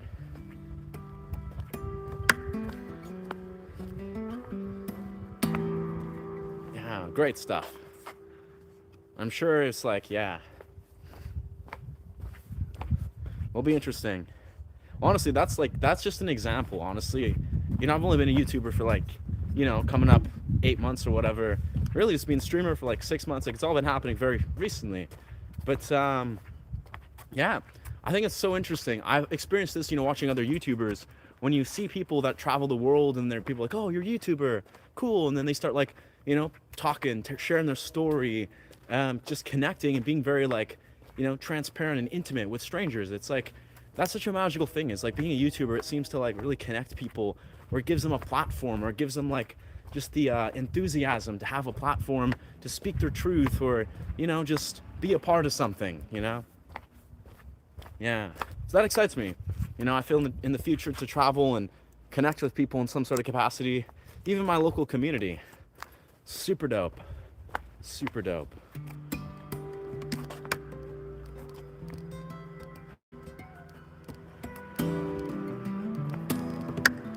And I honestly think it's so approachable, right?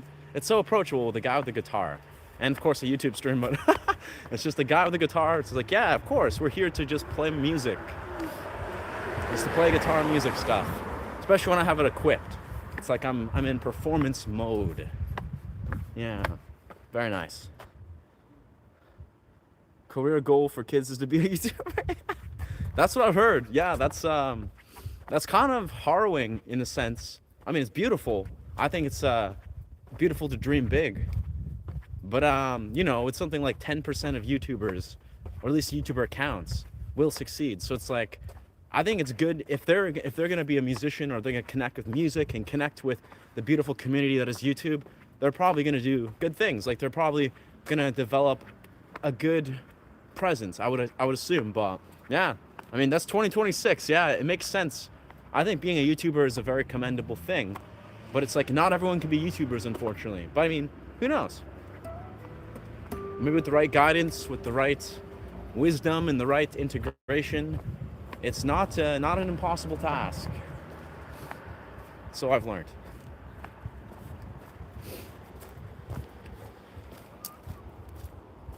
All right, we're back. We are back in the place.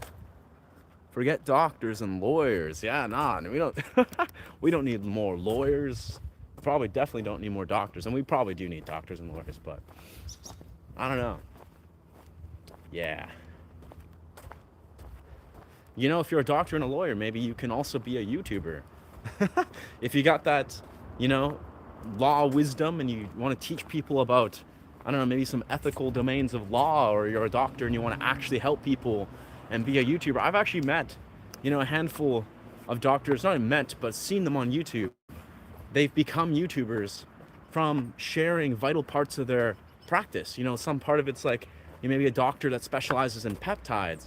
That's actually something I've come across. He goes on podcasts a lot, and he's grown a YouTube base by specializing in specific parts of their field that maybe aren't necessarily promoted. You know, they're just like, oh, well, this is an important element of law, or of, you know, medical science that is sort of outside of their regular field of practice, or their window of practice. So they develop a YouTube and they start talking about it with their community, you know, just to offer people free perspective. Like Andrew Huberman. I mean, Andrew Huberman, he's a genius, a neuroscientist, highly successful person. He didn't even need to do that, but that dude is a perfect example. You offer free ethical information, even as a practicing professional. And Andrew Huberman, obviously, if you guys are familiar, you know, he's a brilliant neuroscientist, runs one of the most giant podcasts in the world, you know, Huberman Labs podcast. And yeah, his core mission is literally, he's a neuroscientist, very successful, a professor in neuroscience. What is it? Neuroscience and ophthalmology, like the eye, what is it? The neurology of the eye. He does a lot of stuff, but very interesting, because that's a perfect example of a medical professional who just transferred into YouTube and succeeded powerfully because he had a desire to get free information out to people. He's actually one of the reasons that I'm inspired to not desire to try to focus on basically fixating on money, you know, as a YouTuber. I mean, definitely ad revenue, sponsors, they pay a decent amount if you're really doing well, but the idea is, I believe in Andrew Huberman's core mission of like offering free knowledge as much as humanly possible. You know, I don't believe people should charge out the ass, you know, design all these courses where they're trying to hook people into revealing their secrets. No, I think, you know, if people want to learn guitar per se, I want to give them as much free information as humanly possible. I think it should be free. You know, high quality information and educational resources should be free, as Andrew Huberman also believes. I believe in Andrew Huberman. Shout out Andrew Huberman. All right, we are back. Yes, sir. Yes, sir. My voice is just cracked. Need some hydration. Whew, man, all that forest time. That was great. That was so legendary. It's only 3 o'clock. Wow. Wow. Whew. Magic. Magic. Yeah. Magic. here we are. Let's see. Got lots of battery power there. Lots of this. Got lots of sweet potatoes.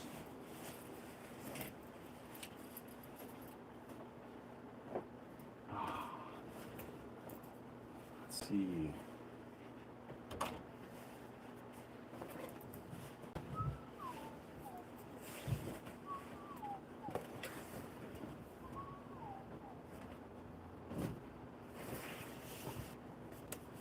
Oh yeah. Oh yeah. It's nice.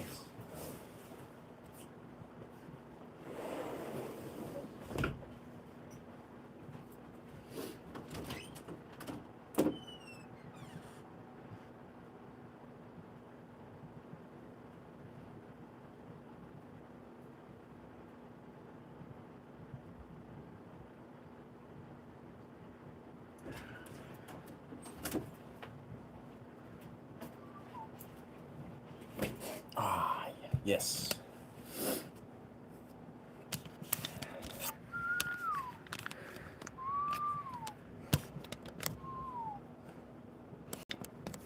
Forget the doctors and lawyers. Appreciate you, Amy. Whew. Nice. All right. Oh.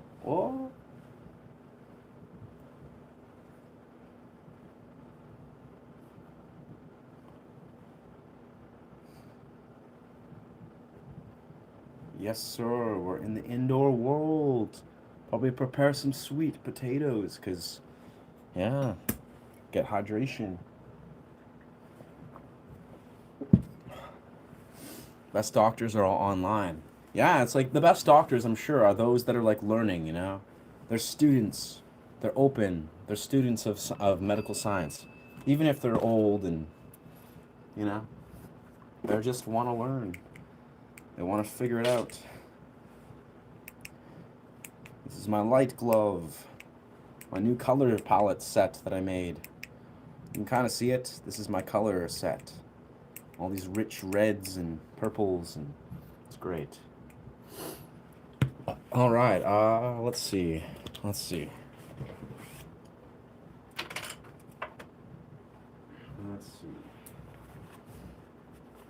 I can burn one of these. Oh yeah, lots of goods. Lots of good stuff here.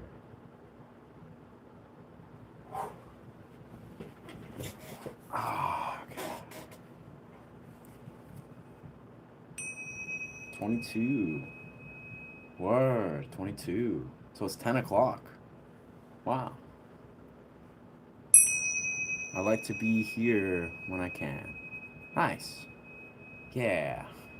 We just, like the caveat is I don't desire the people to ever feel, expectations or pressure is the word surely to be here. So, pop in if you desire. The watch hours, like, I'm here to grind out watch hours at this point. I mean, in general, of course, I think that the nature of being on a live stream is it's valuable to have an audience to grow, to do the YouTube thing.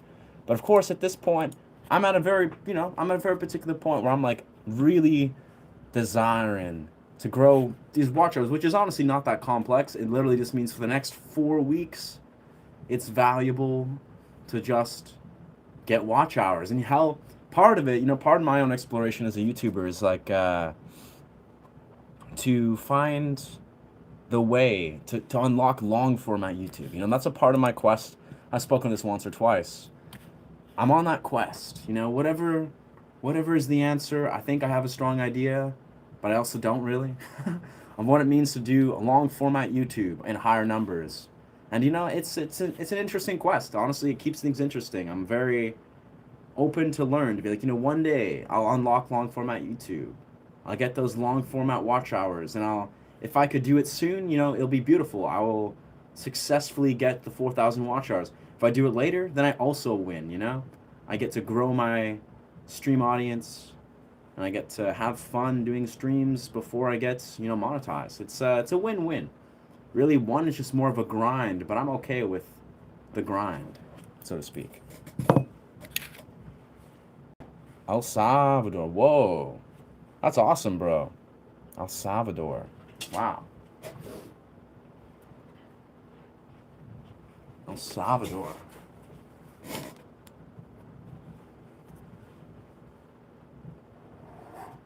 Well, interesting. Such a beautiful variety. Got Amy in Australia, and yeah, I love Australia. We got some Canadians in here, I know, for a fact. El Salvador. So cool. Let's look up what's going on Discord. Oh, damn. Nice. Moon stars popping in. We got some trippy. Okay. These weird emojis. Sweet. Yeah, Discord, baby. What a place. What a place. What a time to be alive. All right, let's do some reality checks. Let's do some of these reality checks. Because we're in reality, right? Yes, we are. That we are.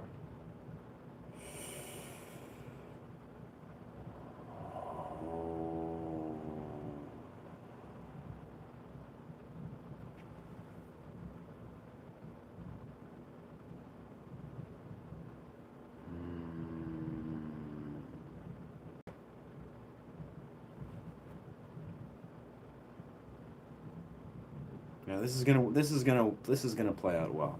I have a strong feeling. This is going to play out well. These reality checks are exactly what we want, right? This is exactly what the lucid dreamers want to do. They speak of this. Chocolate hat. I appreciate the fascination of the chocolate hat, but it's not chocolate still. Still not chocolate. Still is in fact dark red. It's red. It's garnet, auburn, moon blood, ox blood. Haha, you figured out lately how to make horizontal videos. Oh yes. Figuring how to make them vertically. Oh, nice. Yeah. I don't know. I have a bias. I always have recognized the value of horizontal. And yes, I got some little domains where on my long format. I think you can't really blow up long format videos horizontally. But yeah, you can stream, of course. You can stream in horizontal, but for whatever reason, vertical just feels right. But of course, if you're doing vertical streaming or horizontal streaming, you can actually translate that better into long format YouTube. Pros and cons. So you're figuring out how to make them vertical. Yeah. So you're trying to figure out how to effectively integrate vertical videos, or just regularly be comfortable making vertical. Yeah. I'm just a fan of, I think I like the angle. I like the angle of long form. I also like the angle of vertical. I'll be honest, or of horizontal. I think, in truth, the one thing that throws me off with vertical is the angling, with horizontal. I just botch everything. With horizontal is the angling is slightly different. The lighting is slightly different. So you got to also have a different, point of view, a point of focus. And of course, on streaming, it's for some reason the streaming platform. Now we're plugged in. For some reason, the streaming platform, it actually sometimes glitches out or doesn't really work. You have to, for some reason, when I go live horizontally, it actually, more than not, 60% of the time or 70%, it just doesn't work. It glitches out. The comment section doesn't work. It's very weird, I have to say. It's like they're not really promoting horizontal live streams. And it's weird. I've heard some people, they've expressed, apparently, vertical live streams has a bias where if you do vertical live streams strictly, if you're a smaller channel, you'll get some message that says, oh, you need to have a larger audience to have this work. It's kind of like a weird filter. But apparently if you're horizontal, that's not the case. But I don't know. I don't know exactly. I think YouTube limits your live streams for a million different reasons, it seems. And once you eventually get over that hump where they don't limit your viewership, then you're in a good place. It's very weird. They're very strange. I think it's just funny. Sort of horizontal. Ah, I see. Nah. That's truth. Yeah. Well, I find for me, it's only been like, I used to create content. Like when I started playing around with the camera, I was just doing videography and practicing making content.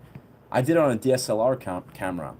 So honestly, I was very used to just DSLR. It's always horizontal, always on a DSLR, nothing to think about, no vertical versus horizontal. And it's only when I've really just started being a live streamer and really just like growing this particular YouTuber, I was like, okay, well, we got vertical and horizontal to deal with because I'm just recording on my phone camera. But usually, yeah, I use DSLR. But actually, I like phone cameras, especially the Google Pixel. It's like so high quality. Yeah. All right. Let's see. I think what we'll do. So we're pretty low percentage battery. Let's cook a bunch of sweet potatoes and do some piano. Let's do this. Oh yeah.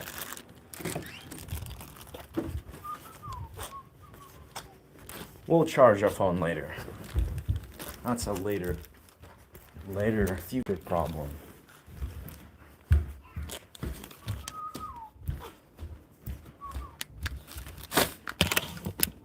Welcome.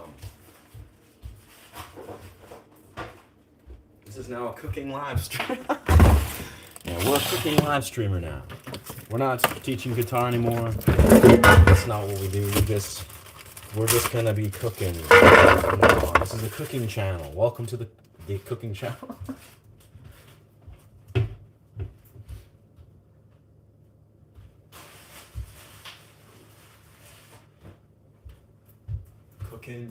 Cooking stuff. Cooking up. We're not cooking music, we're cooking potatoes.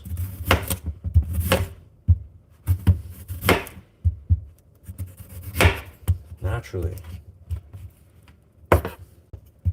Shout out air fryers.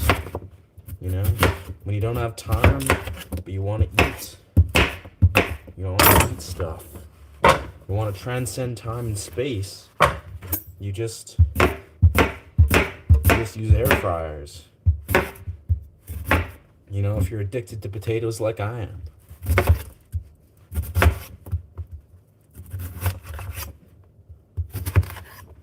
Yes, sir. Potatoes. Just like that. Like that, you put the stuff in there. You use ghee, because ghee is great. And it's healthy. It's good healthy fat. It's not bad healthy fat.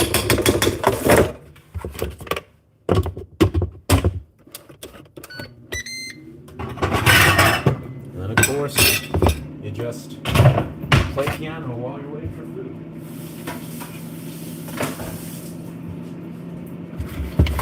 That's what you do. Don't look like sweet potatoes. Yeah, the sweet potatoes have already been placed. We got regular potatoes and the sweet potatoes. Yes. Perceptive abilities are incredible. Thank you. I died so that I was 18 months old. Ah.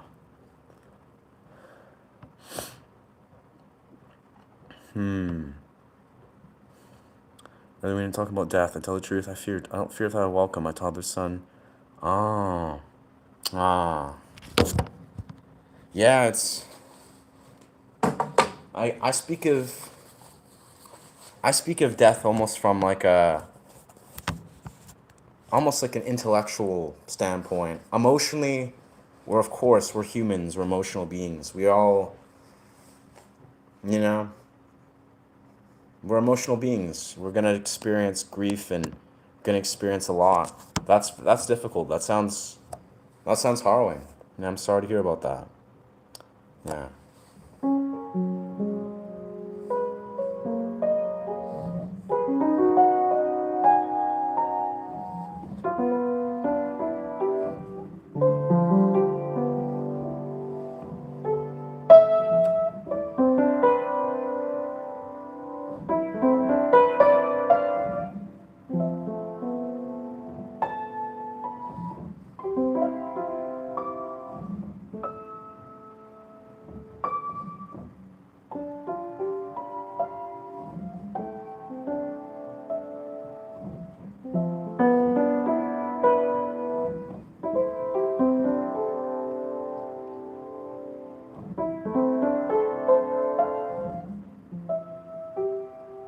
what, I think grief, as a whole, like, whether it's just processing death and grief, it is all about honoring. It is all about learning to, like, honor, I think, honor your emotions, honor the people in your life, honor the grief. If you can honor grief, grief doesn't feel so heavy. It's easier said than done for some, but I think for me as a musician, it's like, as a performance, this expressionist dude, who's just a guy who knows how to express and connect to expression. I know for a fact there's not a single thing in this world I can't handle, with learning to honor it. But obviously we're humans. It's difficult. It's difficult in the moment.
Ooh.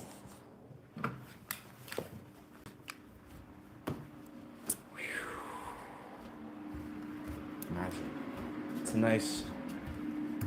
nice to see the sun. After all these days of raining, it's nice to have the vitamin D, to see the options, even just to think about the distinct possibility in the near future to just sit on the beach. I feel like I really connect and resonate with the beach a lot. I know Amy, she was speaking the same. She was really very openly fond of the beach, which is hard not to love. The beach is magic. It is. What does my hair look like? It's just long. It's long, Pinhead, Larry. Yeah, it's just long ass hair that goes down to here. Yeah. It's very fine. I gotta get a haircut so it's not in the way. Yeah.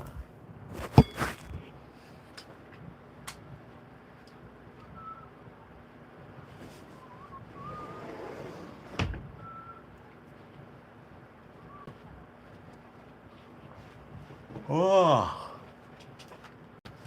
Oh. Man. Well, that was a great stream. Well, great walk in the forests. Looking forward to eating the food.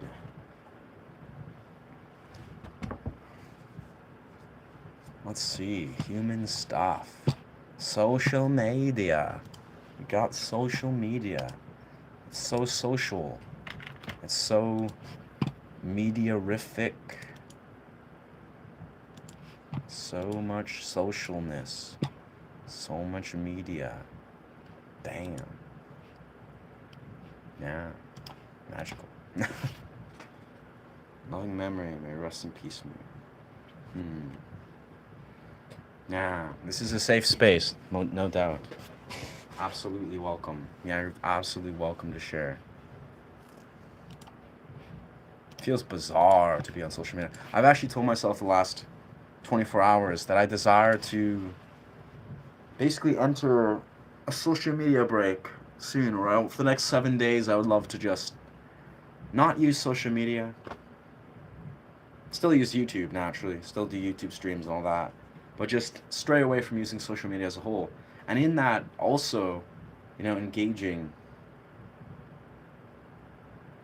with these lucid dream checks, these reality checks, and really trying to zero in on my lucid dream practice. So I feel like, for some reason, that those two things, like the means of engaging in these reality checks to really dive deeper in my lucid dream practice and really just lean into that. Alongside also, just stepping away from social media. Yeah, that's a beautiful sentiment.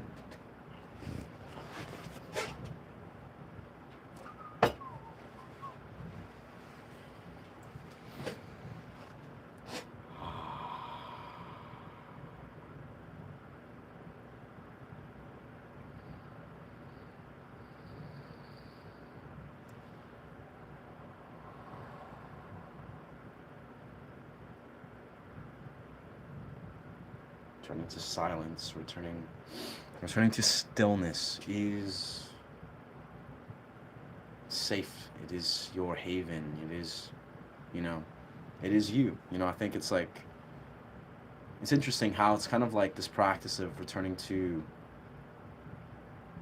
the sensation, feeling into my forehead, doing these reality checks. It seems to be also just a deeper reminder of returning to the self, returning to the safety that is within my vessel, within stillness, which is a powerful thing. I did on my social media 11 years ago. Nice. That is a powerful, very good decision. Very good. Yeah. I mean, I use Facebook for Facebook Market, for events, sometimes for networking, but beyond that, there's very little else. I also use Instagram very rarely, mainly for networking, like in the film industry, performance art industry. It's like a place where I take down people's contact. Beyond that, I use Instagram personally.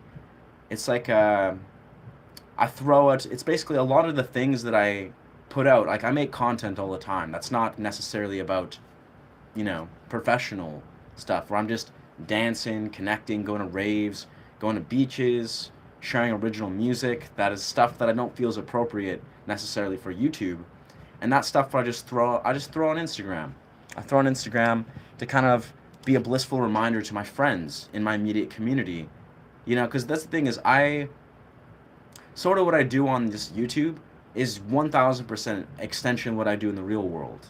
To friends, to strangers, to people I meet, to friends on Instagram and stuff, where I make content in a sense. Like I'm just a content creator. I've been a content creator for years, not with any particular reason other than just doing it for the sake of trying to just share with my friends, trying to inspire them, trying to empower them. It's the same thing that I do here. It's like if I'm playing guitar and I'm doing all these shenanigans and making music on the fly, I've been doing this for years for no reason other than just to share with my friends in the real world, empower them, inspire them. So yeah, I mean, social media, it's a slippery slope. I think most people should be truly honest within the role it's playing. But I think in little doses, it can play a role. But I like to take social media breaks. But as it is, I think a week off social media is going to be very fruitful. And it's going to double as a means of, I think, enhancing my relationship with my subconscious and my overall psyche to dive in to engaging in these reality checks and deepening my lucid dream study. Because these are things that I think about a lot.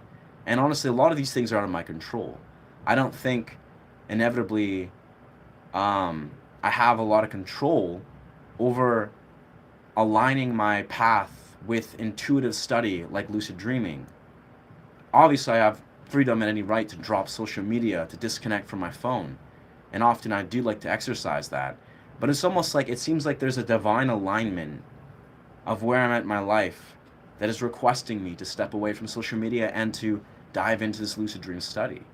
And it's interesting because it just happens in that such a way where I get these like glimmers of being like glimmers of clarity where I'm like, everything's pointing towards this. So here we are. But intuition's beautiful. Yeah. That's fair. That's fair, Moon. That is very fair. A lot of social media has like really reinforced that kind of weird, compulsive, unsafe, dopaminergically addicted, inauthentic narrative. That's literally the very core essence of what I'm trying to invoke in this YouTube. Of what I'm trying to invite people to authentically connect and communicate and connect with their authenticity, and basically see how social media, as this YouTube, can be actually a way of empowering, of inspiring, of unifying oneself with the fellow human beings authentically, which unfortunately most social media does the opposite. It's a part of my core mission with this channel. And I think, ways we can do that is through music. We can do that from becoming our own creators, from empowering ourselves with our phone, with social media, or whatever we choose to do. But it's all very relevant, but yeah, I do believe in creating this as a safe space. Yeah. I love that painting, The Floor Scrapers by Kalbat. I think its reflection is inspired. Wow. The Floor Scrapers. Cool. Let's check this out. Because now we got a computer in front of us. This is some of the fun. It's like there's many reasons why it's great to do a live stream, just right in front of you. Wow. Okay. That's literally the floor scrapers. They're just scraping. They're cleaning and scraping the floor. Hard work. This honestly, it's interesting. I worked as a renovator for about not very long, like 5 months or something. I worked for like a man that I met that was like a really dope dude. Probably the most kind, like Hungarian dude I've ever met. And best boss I've ever had, truthfully. And I've had some good bosses, but this guy was the best. For some reason, this reminds me of when I worked as a renovator. You'd do these kind of things. You'd scrape the floors, you'd strip open entire walls and floors and floorboards and stairs to just build it anew. And it's hard work. Like, it is hard work. Physically, it's demanding. You got to do lots of problem solving. Yeah, look at these guys go. They're scraping the floors. Wow. The floor scrapers. Yeah, no, but that's the magic, I think, of having a computer. It's like I can studio record the guitar I play. I have the infinite facilities of the internet in front of me. If I want to check into other YouTubers or comment on other things, or it's like, it's so beautiful. Like, a live stream has infinite possibilities. You can pop in some ambient music to improvise on top of. It's just so expansive. So expansive. I think I'm gonna make some quinoa. Wow, YouTube. And I get recommended a bunch of weird stuff. Let's not do that. Painter, Albrecht Dürer. Huh. Neat. Yeah, I'm primarily the art that I find myself usually drawn to. I mean, I like all art. Any painting, any type, but I definitely really appreciate visionary art. That's something that just blows my mind. Kind of like the paintings that I have, like here and there. It's visionary. That's the kind of art I think I would love to make myself one day. Painting.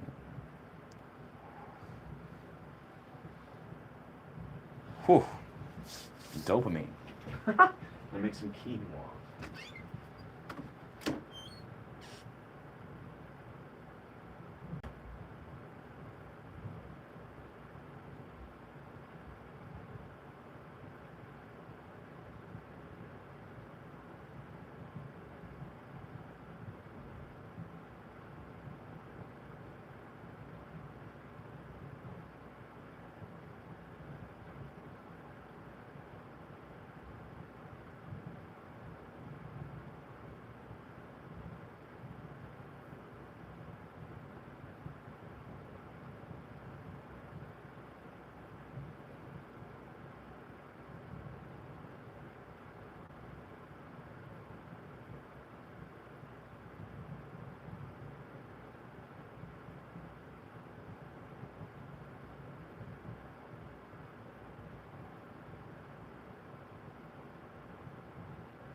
Ian Gray.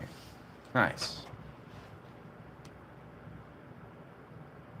The martial arts and healing arts of the Far East have a long, rich, and intertwined tradition that is intimately associated with the cultures of China, Korea, and Japan.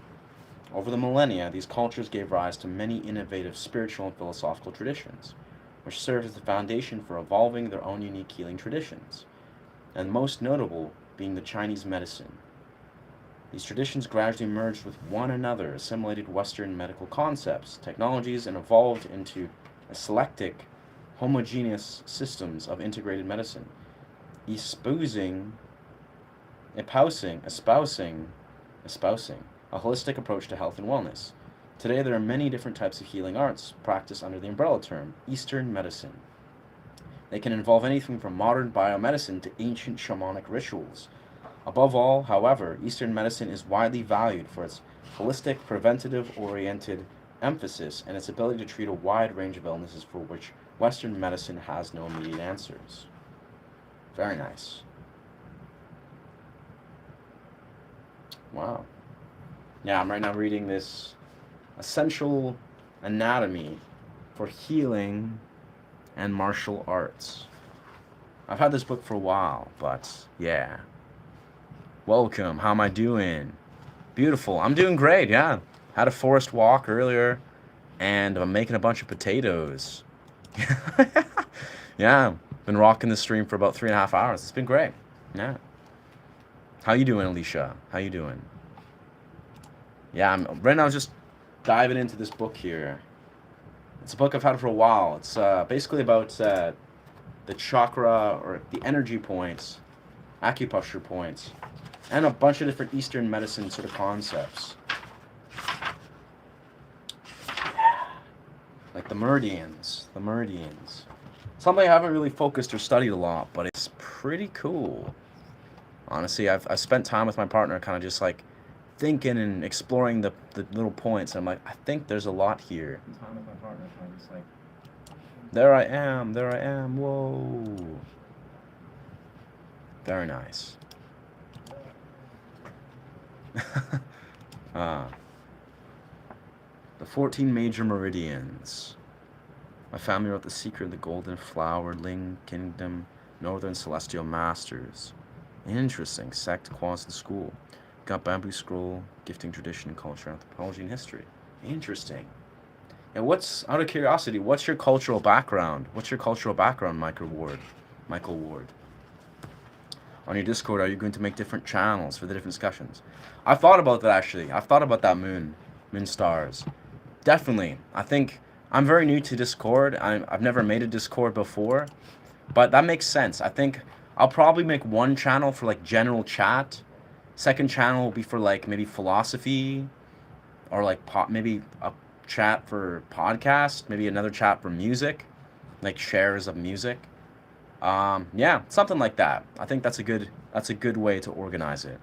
Yeah, for the different discussions. Life sucks, at least for me, but everything changes. You have to ride it out. I'm happy you're doing well. Yeah, that sucks. That sucks that you feel that. Yeah, I mean, hey, I like to be very transparent. It's like we're in this 3D reality. 3D reality, baby. It's like, bam, we're polarized beings. So even if you're going through some crazy shit and, life's intense, this is why we're here. Like, we're here for all of this. You're here for all these complex, perceiving negative emotions and, yeah. I believe deeply in the quantum theory that we are a reflection of everything that we choose. And every thought we have, like, everything's a neutral entity. We get to choose, based on what we believe and what we direct our energy into. We are what we choose to become. But I hear you. Life is, again, to Alicia, life is, it's a lot. Yeah. But as, I like to sort of say to people if they're asking or expressing, they're going through stuff or feeling stressed, is, it's kind of like the ancient Japanese like to say in their, like, little Zen stories. everything's changing, everything's shifting and evolving. And, you know, in the simplest right, it's like, if you're going through something difficult, yeah, what is the one cliche one that's like, just keep going. Like, you know, realize that eventually things will return to the polar plane. You know, if things are going difficult, or if things are challenging and difficult, eventually it will become beautiful again, or it'll become better. And then even if things are going well and, you know, are better, eventually it's going to shift for the worse, so to speak. And that's an inevitability. You know, we're in the 3D reality. But I don't know. Weirdly enough, again, as a guy that's been fortunate to live very healthily, lived his highest truth lately, and you know, I'm surrounded by lots of good community, lots of love. I express and do lots of things that I'm really happy to do. It's like when you have a lot of really powerful tools, powerful perspectives, you know, beliefs that see beyond a lot of these things, it gets easier. Like it's not only it gets easier, you don't resist. You know, you don't yeah, you're not like resistant to things that might be apprehensive. It's almost like you embrace a lot of things, and it's bizarre. Like it's almost like things become a lot easier when you understand the core truths of how things are in a deeper level. It gives you a sort of peace, and then it allows you to align yourself with things you really genuinely desire to bring and experience in this world. Yeah, I don't know. This book is great. This book is great, but it's also a little bit much. I don't know. There's a lot going on. I don't know how I can directly figure out or apply a lot of this, but it's a good one. It's got something.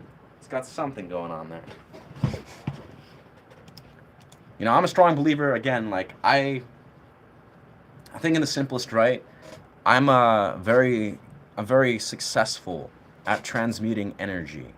You know, whether we're talking about transmuting sexual energy or just transmuting energy via movement, which is also transmuting sexual energy, but like the means of like, you know, expressing yourself, like taking the emotions you have and honoring them with expression. I do that a lot with guitar. I do that with like many different things. I think the better you get at doing that, then it's like there's very little you cannot like handle. There's very little emotions you cannot transmute. But yeah. Sounds really good. Looking forward to it. Yeah. Even the Buddha said, "You are what you think." Fair enough. That's fair. Yeah. I'm just waiting for my potatoes to cook. Sounds really good. Looking forward to it. Yeah. Ah. Hmm. Absolutely. Absolutely. Yeah, the Discord isn't so far. It's like 4 people, I think, 3 or 4 people. It's just mainly today, but I have a good feeling. I feel good about it. I feel strong. I feel strongly about it. It's gonna be good. Let's charge this phone. I think we'll probably keep rocking the stream for a little bit, but we'll probably take a break at some point.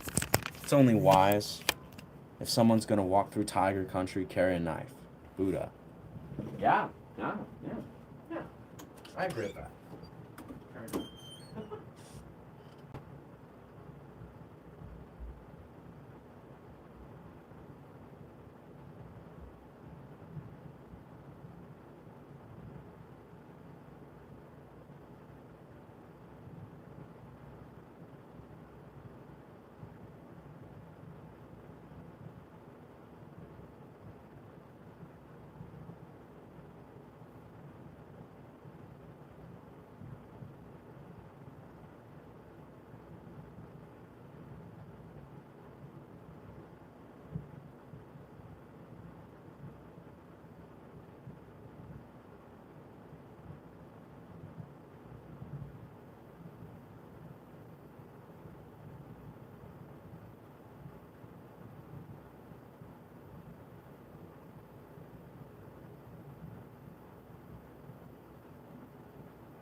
Yes, yes, yes.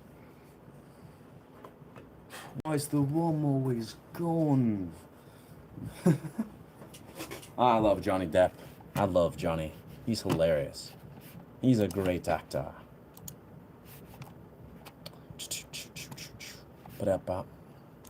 Yeah, Discord. Discord is it's got a good flow. It's pretty organic, it feels. It's very.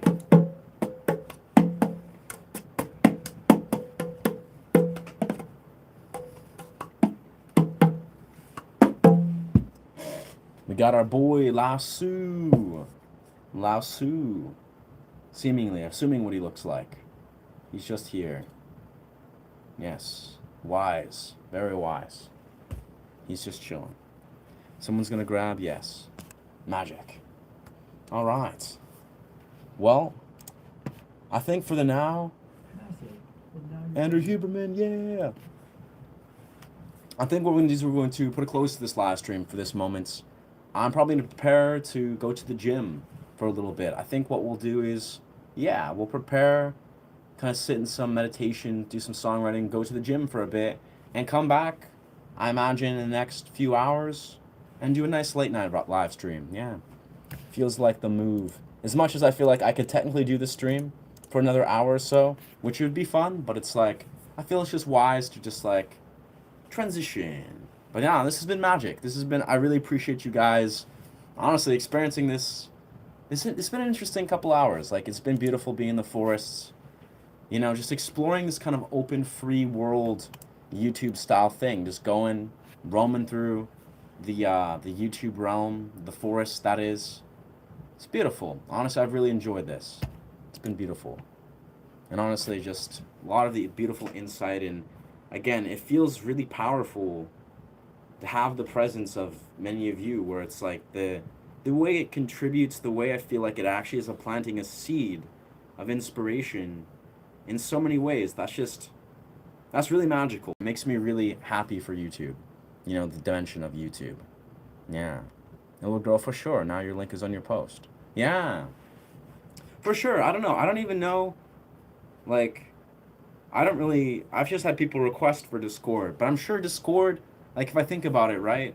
It's a really strong community building platform. Like, it's exciting to think if people, you know, really want to articulate their thoughts and get to know each other and connect and, you know, share some beautiful thoughts about things they're passionate about, or, you know, philosophies or lucid dreaming practice.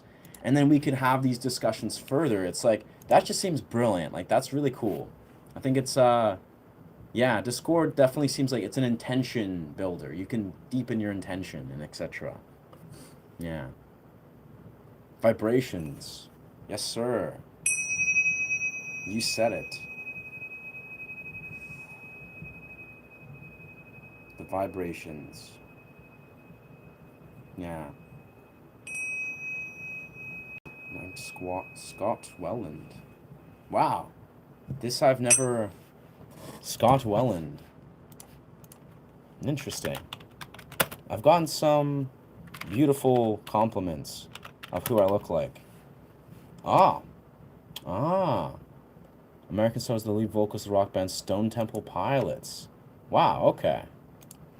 Nice. Right, yeah, he's got some nice facial structure. Some bone structure. Scott Young. I can see it. Yeah, maybe I'm just like doing some sort of gruff or just like actions pose. Yeah, I know. It's like, it's interesting. I swear.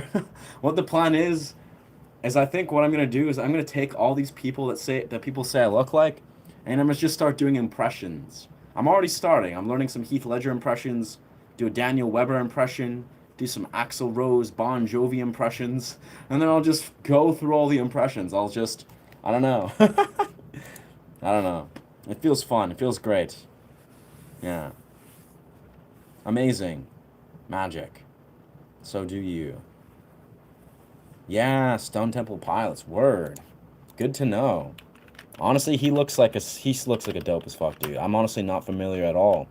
Stone Temple Pilots. I'm not familiar with any of the band and stuff. Maybe I've heard their music probably, like, it's very likely. 1989 rock band formed. Hits Plush, Interstate Love Song, and So I Know. Huh. Scott Weiland. That's tight. Yeah. Valid. Beautiful. Fleetwood Mac. Huh. Bar Char FMK. Now, thank you for chiming in, Moon. Hope you do well. Hope you're doing well. And just, yeah, and have a blissful day. Absolutely. Oi, welcome, brother. Welcome, welcome, Jay. I am a Shay. She. Blessed. Let's take off this and do, yeah, reality check quick. There's no wrong time to do a reality check. It's so beautiful. Yes. Amazing. Well, thank you so much for chiming in. We'll do an outro here. Very much, yeah. If you're new to this channel, welcome. I teach guitar. I do meditative live stream or meditative sound journeys, among various sorts of things. Yeah, we're on the road to 4,000 watch hours and 10K subscribers one day. I don't know. We're going to hit the... It's an ambiguous goal, but yeah. Now, thank you so much for chiming in. Remember to honor yourself and honor each other. Now, thank you so much for being here. Deeply appreciate you guys. Much love. Bless. Ashe. We'll be back. We'll be back in a few hours. Yes.